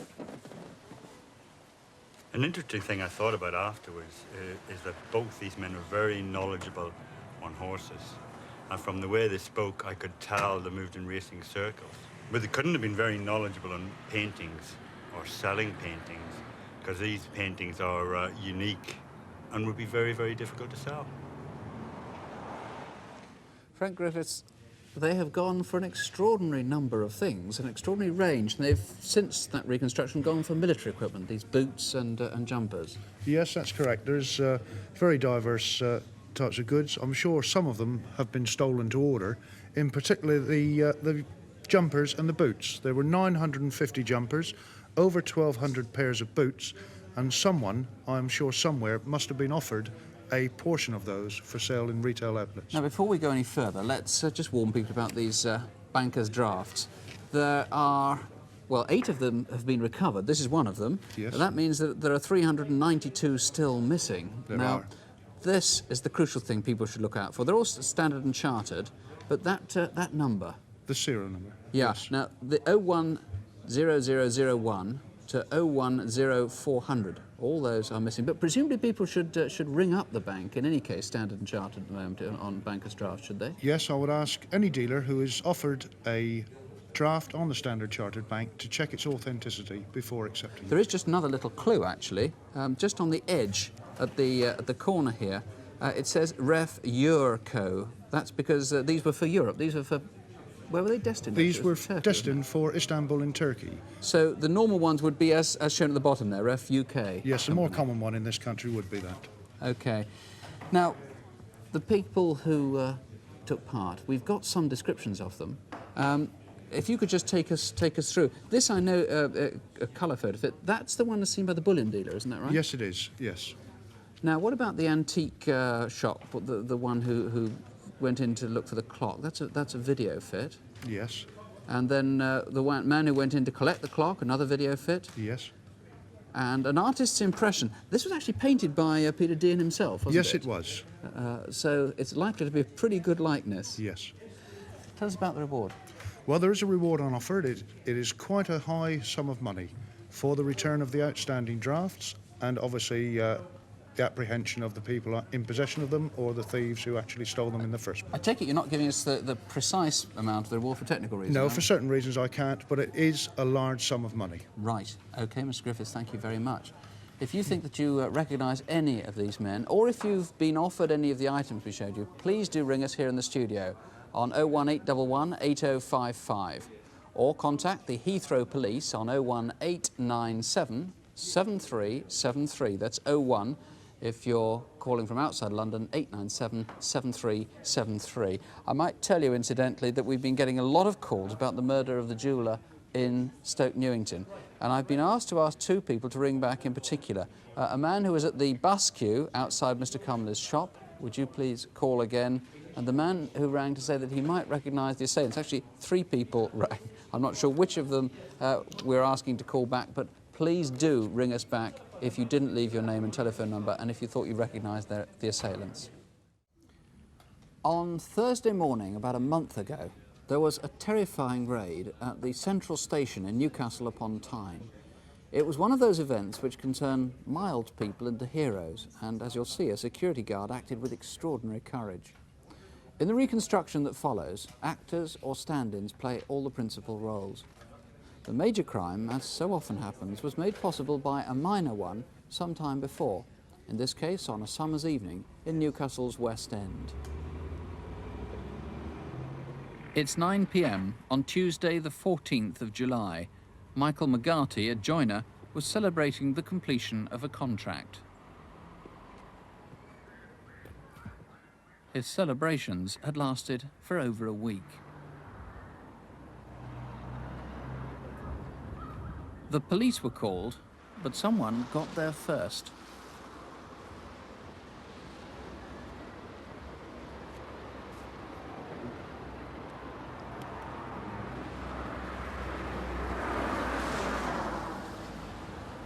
The thief made off with a birth certificate, £30 in cash, and McGarty's driving licence.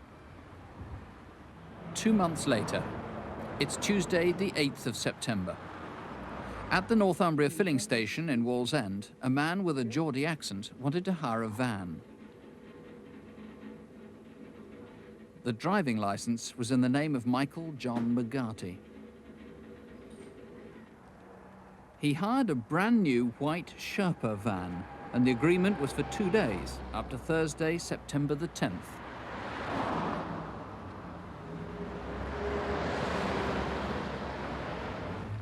Within half an hour, a similar man using the same licence was at the Town and Country Car Rental Company, also in Wallsend. This time, he hired an E-registered white Sierra. NCP records reveal the Sierra was in the Green Market car park on that Tuesday night. But where was the Sherpa van?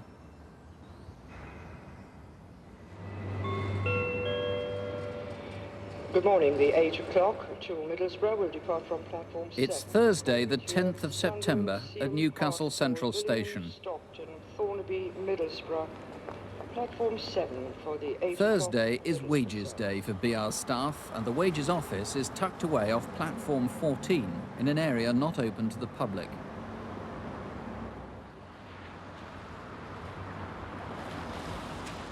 By 8 o'clock that morning, a Securicorps van was on its way to the station delivering the week's wages. At about the same time, an E-registered white Sierra was in Blandford Street, about half a mile from Central Station.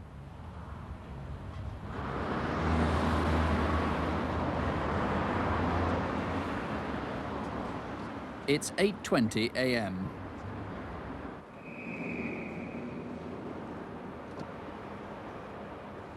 first delivery before the wages was 14 bags of coin to the station's travel centre.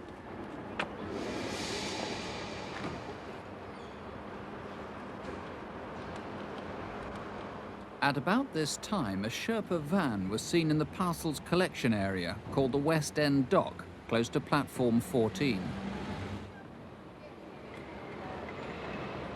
Meanwhile, the security guard made further trips to and from the travel centre, collecting boxes of notes.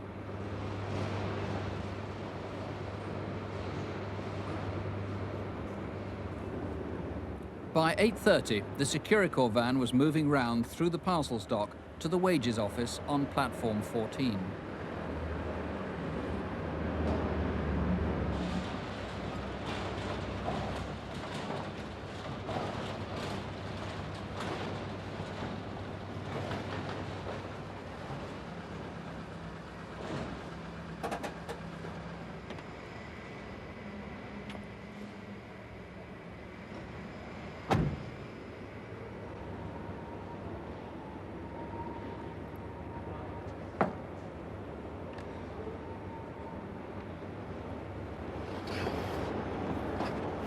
Hold up, give us the bag, you bastard! Come on, I'm not kidding! Give us the bag, come on! Come on! Go on! Let go, you bastard! Use the gun! Shoot the bastard! Stop the bastard!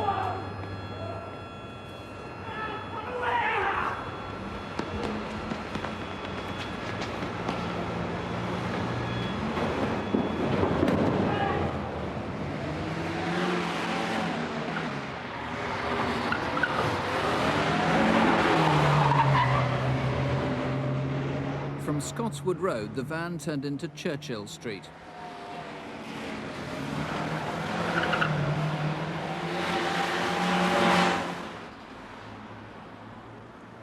This is Blenheim Street at the junction where it meets Churchill Street. Two cars were waiting to turn right.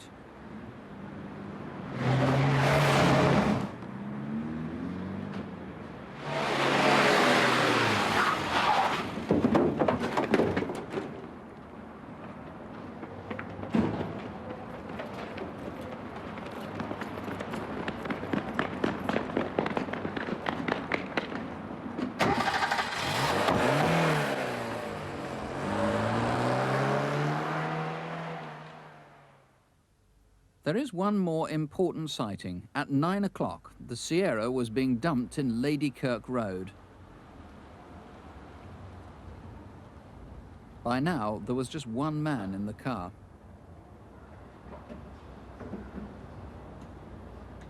Ladykirk Road is about a mile from where the driving licence had been stolen 2 months before. The detective in charge of the case is Detective Inspector Maurice King of British Transport Police. There's quite a handsome reward in this case, isn't there? That is correct, yes. Securicor are offering £5,000 for any information leading to the apprehension and conviction of the criminals. Well, I'm pretty sure there'll be people watching this programme who know exactly who they are. A simple phone call can make them 5,000 quid. Let's help them along. We've got video fits of the two people who actually attacked the Securicor man. This is the man with a gun. He balding, as you can see. He had a beer belly. He was the guy with the shotgun, wasn't he? That is correct, yes. The man with the wig and spectacles that came off during the struggle, he's short, in his 20s to 30s, stocky build. We've got the specs of the wig here, nothing very spectacular or descriptive about them. The man who stole the wallet from the man who was drunk, he was also fairly small. Conceivably, he was the same man as was involved in the raid. Here's a photo fit of him, short, 5'5", scruffy, 40th.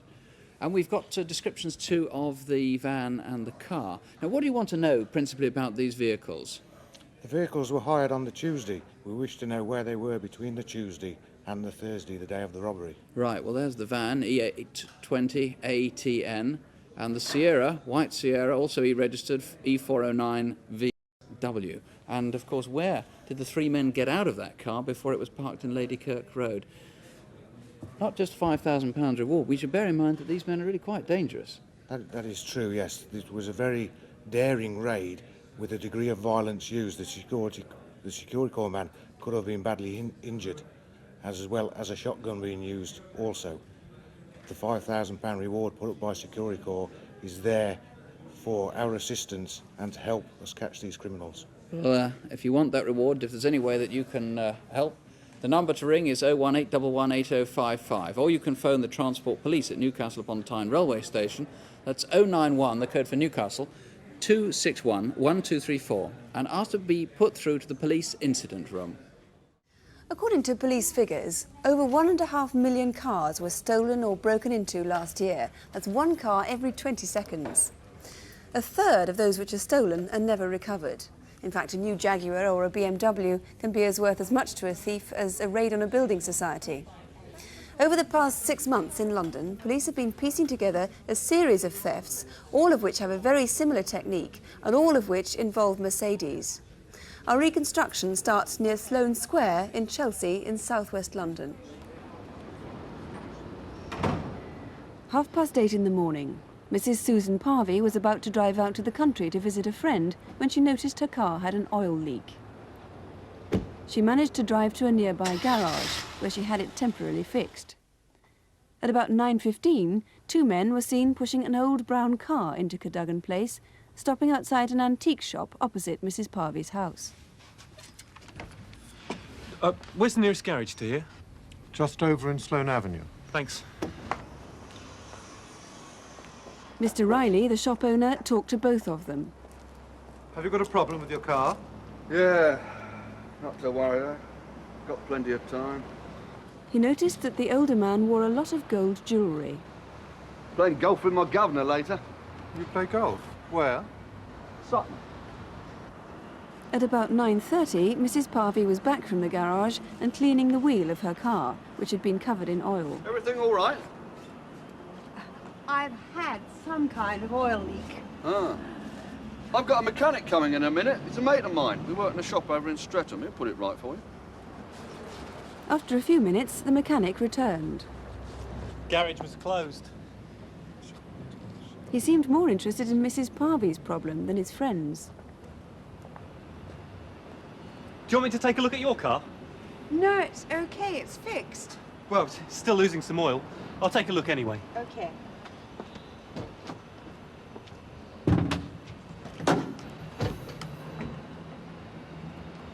Nah, it's not being fixed properly. It'll need an olive. If you get the part, I'll fix it for you. No. It's all right. My mate will drive you to a garage. Well, if it's not too much trouble. No, it's no trouble at all. If you just leave me the car key. Oh. I won't need the house keys. Oh. Just the car key. Okay. Thanks. When he'd finished working on the brown car, the mechanic wrote out the Mercedes chassis number and the exact name of the part she needed. Well, that'll do it. Before she'd got into the brown car, Mrs. Parvey noticed a bag of tools on the back seat. The man drove her to several garages without success, and finally to a service station at the far end of Chelsea's King's Road. They're not likely to have it. Well, it's your last chance. You might as well have a go. Then the man drove away, leaving Mrs. Parvey stranded. Back at Cadogan Place, the mechanic had finished his work. Oh, I think I'll fix the car. I'll just take it round the block, see if it's okay. Mrs. Parvey's Mercedes hasn't been seen since. What had seemed at first an isolated incident soon became an elaborate pattern. Since April, 6 more Mercedes have gone missing, and the gang have perfected their routine. On October the 8th, Mr. and Mrs. Karim had parked their car on the embankment near Waterloo Bridge. They returned an hour later, just before 3 o'clock in the afternoon. The car started, but wouldn't move.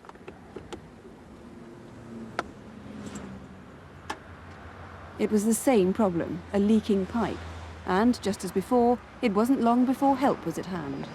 Excuse me, sir. Do you know where the nearest police station is? Yeah, The man's friendly question put Mr. Karim off his guard. What's happened to your car, mate? I wish I knew.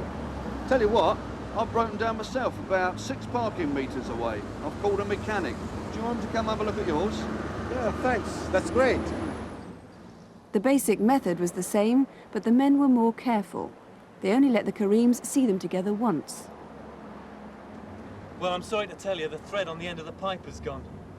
Really, you're going to need a new pipe and some oil. If you want to go and get another one, I can replace it for you. All right. You'll need the chassis number.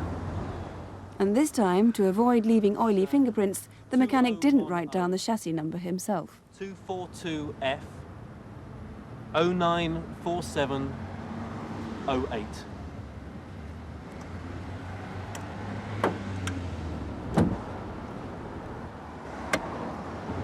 Is it central locking? Yes, it is. Oh, would you like to leave the keys with me? When I finish the other car, I'll come back and take the pipe out for you, so it'll be ready when you get back. All right. Okay, see you later. Again, the part was difficult to get. And when the Kareems came back, about 20 minutes later, the car was gone.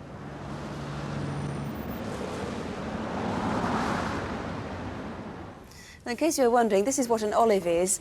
It's simply a sort of linking piece for a pipe. This is a small one. We couldn't get the right size because, as the thieves found, we found also, it's very difficult to get. Do you think Rory MacLeod is in charge of looking for the thieves? Do you think the fact that it's a difficult part to get was part of the plan, in fact? Well, yes, it was quite early in the evening when most of these crimes were committed, so most of the shops would be closed. So we believe that this would be giving time to the suspects to take the vehicles away for whatever reason.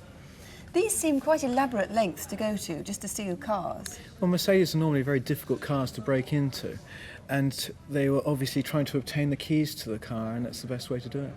But why particularly Mercedes? Well, the high value of the vehicles, and also the fact that the first 4 vehicles were left-hand drive, so we believe that these were actually stolen to order and then exported. Now, what do these men look like? We have 2 video fits. We start with the older man with the jewellery. Well, the first one, he's about 5'10", approximately 40 years of age and a proportionate build. He's got brown hair, which most of the time is swept back, but the most identifying part of him is the fact that he's got quite a lot of jewellery on his hands. He may also be called John, and he's got an East London accent. What about the second man, the one who pretends to be a mechanic? The second one, he's about 6 foot tall, about 30 years of age, and very slim compared to the other gentleman. But the most distinguishing mark of him, or identifying feature of him, is his ginger hair. It's quite noticeable. He also has a birthmark on his right-hand side of his neck, which most of the time he covers with the collar turned up of his overalls or coat. They change their appearance a bit, don't they, to try and fool people? Yes, each time they wear a different colour overalls, or the mechanic does. They also have different types of vehicles with them each time, and this would presume to the fact that they could well be mechanics or have access to second-hand vehicles. Or you think perhaps the first man is a plumber? The first man we believe may be a plumber, mainly because the tools in the back of the car, and also the fact that he mentioned that a plumber may have one of these olives. Now, you know now of 8 of these Mercedes have been stolen in exactly the same way. In fact, one you heard of yesterday. He was too embarrassed to come forward until now. It was stolen in August. So you need more people to come forward. Yes, please. If anybody has had their car stolen in the same way or by the same people, any type of car, please come forward to tell us. Everybody else was shy about it. Please tell us. And also we'd like to know especially who these 2 men are. Right. Well, in fact, if you have any information, the number to ring is 01811 8055, here live in the studio. Or you can call an officer on the crime desk in Chelsea, and the number for that is 01741 6185 or 6186. That's 01741 6185 or 6186. Well, next tonight, a tale that's all too commonplace. Con men posing as officials in order to gain entrance to people's houses and commit an easy burglary. Thousands of this type of case are reported every year. But the thieves in this case, we're about to show you, posed as waterboard officials, and they've been operating in South Wales around the Cardiff area. They choose easy targets, vulnerable elderly people who live on their own. In our reconstruction, our victims are played by actresses, and we've changed the names to protect their identities. The first 2 live in the Whitchurch area of Cardiff. It's 4 o'clock in the afternoon on Saturday the 26th of September. 84-year-old Gwyneth Maxwell was returning home after a holiday in Torquay. Well, there's nothing been happening here much. The weather's been so cold. 20 minutes after she got home, a neighbour called round for a cup of tea. They kept fine for us. Oh, I'm so pleased. Because you needed a break.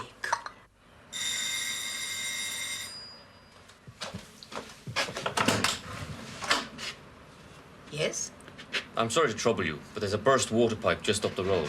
There's nothing I can do about it.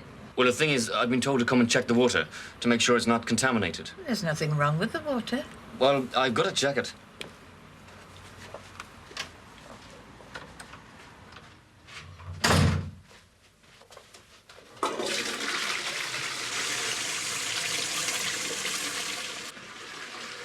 Well, it seems all right. But I better check the water in the kitchen.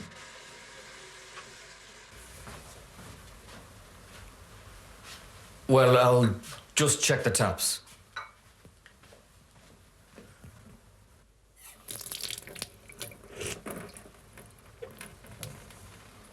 The water's fine. I'll be on my way now.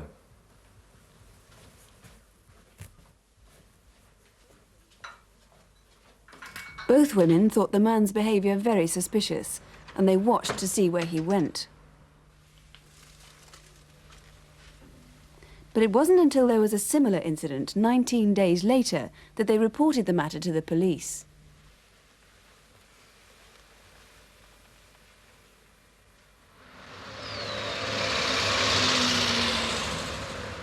Just a few doors away, on Thursday the 15th of October, at about 2:30, 79-year-old Avril Jones was taking her rubbish out.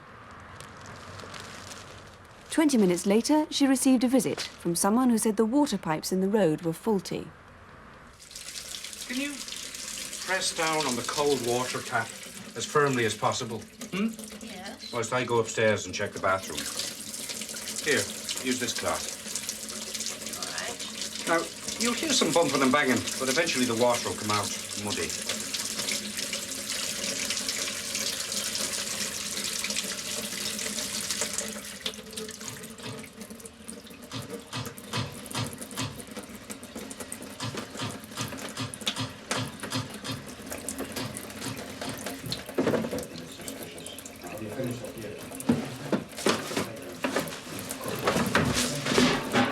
What's going on up there?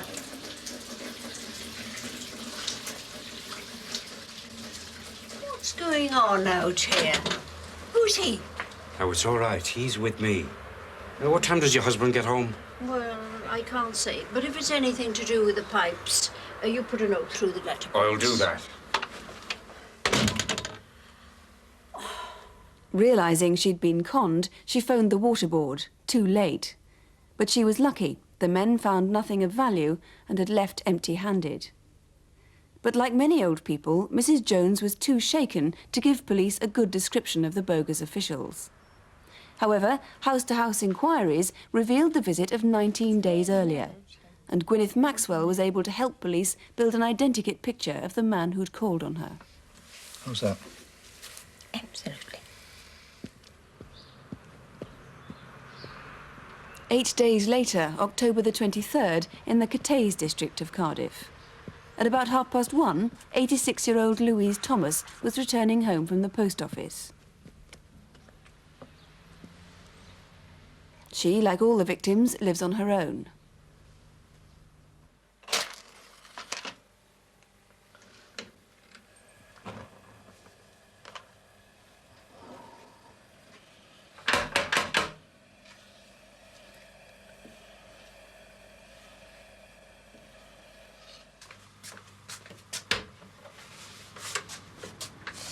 I'm sorry to disturb you, but there's been a gas explosion, and I've come to check your water. Oh, well, Kitchen this way? yes. All right.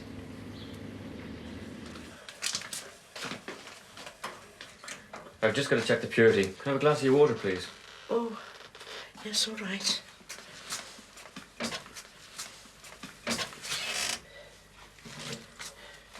You are. Looks all right. Better test it. It's okay. Nothing to worry about. Do you live here on your own? Yes. I'm from a family of 15 myself, so I'm used to a large family.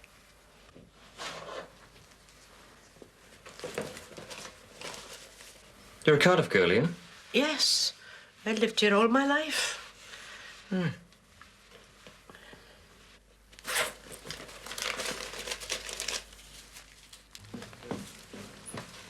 be on your own. Oh, it's fine. Nothing to worry about. I'll be on my way now. Good. In just a few minutes, the burglars had got away with more than £3,000. But it was 2 hours before Miss Thomas realised what had happened, that her savings were gone. 15 miles north of Cardiff, on the A470, is the Expressway service station. On the afternoon that burglary happened, witnesses remember that this car broke down there and was abandoned by 3 men. A routine police inspection a few days later revealed the missing handbag. Documents belonging to Miss Thomas were still inside, but the money, of course, was missing. Well, Detective Chief Inspector Alan Buck is investigating the case, and just about an hour ago you had another report of a very similar incident, didn't you? Yes, at 3:30 this afternoon, a similar incident occurred in Kidwelly in the Dyfed-Powys police area when £1,500 was stolen from an elderly couple. So you think it could be the same people? They could well be the same people, yes. Right. Perhaps we could have a closer look at the identikit picture that we saw Gwyneth Maxwell helping you with. The description is of a man in his early 20s, about 5'9" tall. He spoke with a polite voice and an Irish accent, and he had very neat, fair hair. And the Irish accent is consistent to all the witnesses' descriptions, isn't it? Yes, that's right. Now, while we were actually filming our reconstruction at the service station, several more witnesses came forward. They did indeed. They had seen 3 men. Again, these 3 spoke with Irish accents, in fact spoke in Gaelic, leaving the scene. Right. Now, the biggest and best clue, of course, is the car, the white Ford Granada. And that was bought on Wednesday, the 21st of October. Here's the receipt from it, at an auction in West Bromwich. That's right. It was bought in West Bromwich, and the person buying it gave a Wolverhampton address. What we'd like to know is where the vehicle was from the 21st to the 23rd. We'd like to know if anybody saw the people abandoning the car on the A470. Did anyone give them a lift? Where did they stay overnight on the Friday, Saturday? They certainly came back on the Saturday evening. Did anyone give them a lift back there? We need to know where those men were. Right. Now, one clue was left inside the car. It's rather interesting. Some acne cream. Yes, that acne cream was found on the back seat of the car, and it was bought from a chemist in Blackpool. So the Blackpool connection there. Indeed they may. Right. Now, these men, of course, might well have visited other people, either in the Cardiff area or even a wider area, and not been successful. We think that's almost certain, and we would ask the public, in Cardiff particularly, to phone the local police station if they've had a visit from water board officials in the last few months where they've been in any way suspicious. Right. Well, for the moment, thank you very much indeed. And do call if you can help. The number is, as usual, 01811 8055, or you can call the Cardiff Police direct on 0222 398 381. That's 0222, the code for Cardiff, 398 381. We move now to another crime that's aimed at individuals in their homes. It took place at an isolated farmhouse, but even so, the robbers managed to attract quite a lot of attention to themselves. The victims were 2 women, one of whom was expecting a baby in just a few days' time. Neither was physically hurt, but the gang was armed with a shotgun, and the whole neighbourhood and the police want your help to find the men responsible. The attack took place near Knutsford in Cheshire, but our reconstruction begins at Stockport on the southern fringe of Manchester. The date, Wednesday, October the 14th. 10 to 12 on Wednesday morning at Brighton Road Industrial Estate. Brian Mottishead, a warehouseman, had gone for lunch.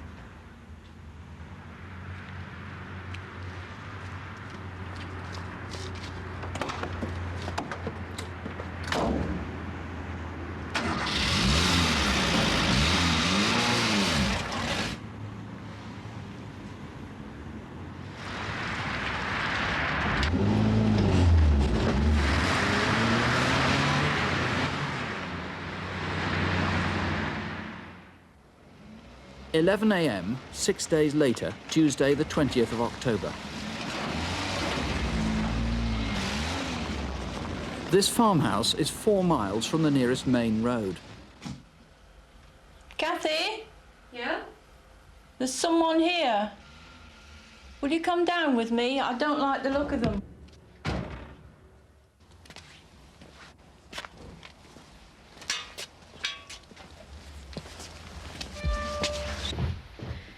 expecting anyone, are we?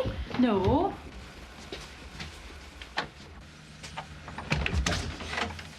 Hello? Hello, love. Is Chris in? No, he's not in. What do you mean he's not in? We've come to do the job. He must be in. Blanket! Blanket! Blanket! Move down. Down. Get down. Right, come on, let's tie him up. Tie him up the rope. Right. Lie on your stomach. I can't. I said lie on your stomach. Pregnant. All right, give us your hands. Give us your hands. Right, now, where's the safe? No. Both of you, where is the safe? No, it's safe. There must be a safe. I know there's a safe. Yeah, look at that room.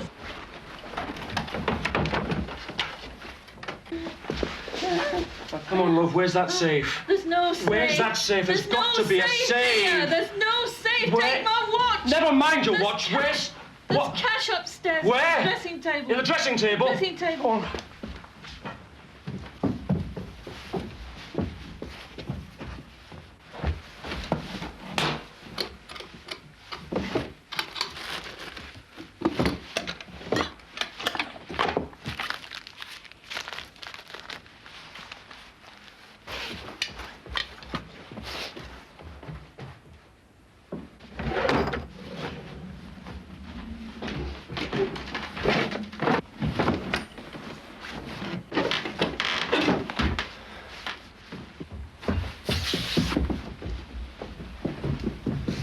Where's Willie? Dunno.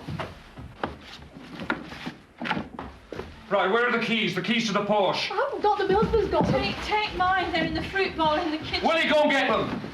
Now, don't call the police. We won't. Don't worry, love. Just think of the insurance, eh?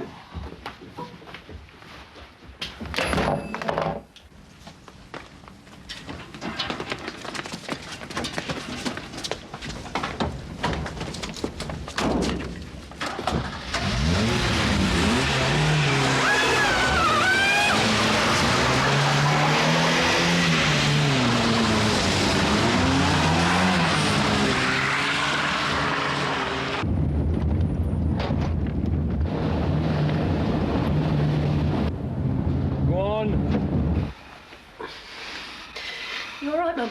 Yeah, nearly got loose. How are you, love? I can't do it. Oh, I must get to the other phone upstairs. Oh, my God.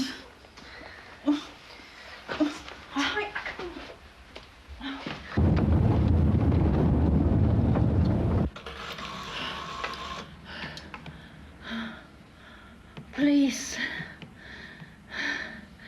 There's been a burglary. They've just left. Put your foot down.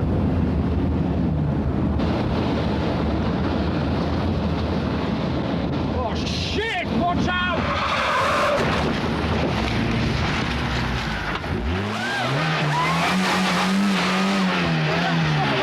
Stop that, quick!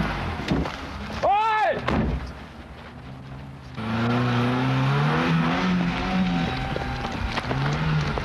In the back! In the back! Whoa!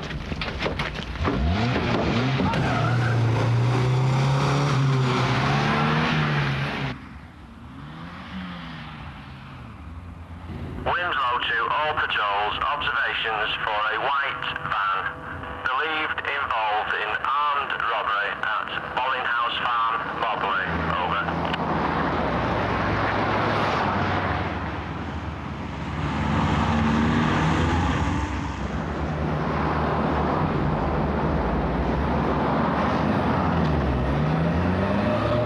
To Wilmslow, urgent.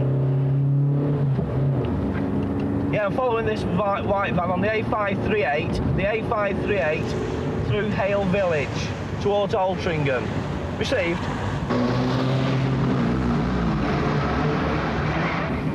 Down.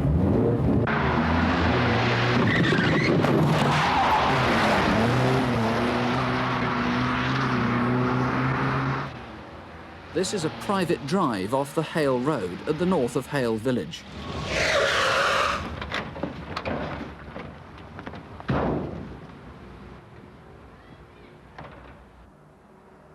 One of the robbers was seen as he dashed across Hilltop back into Hale Road and then walked off towards the station.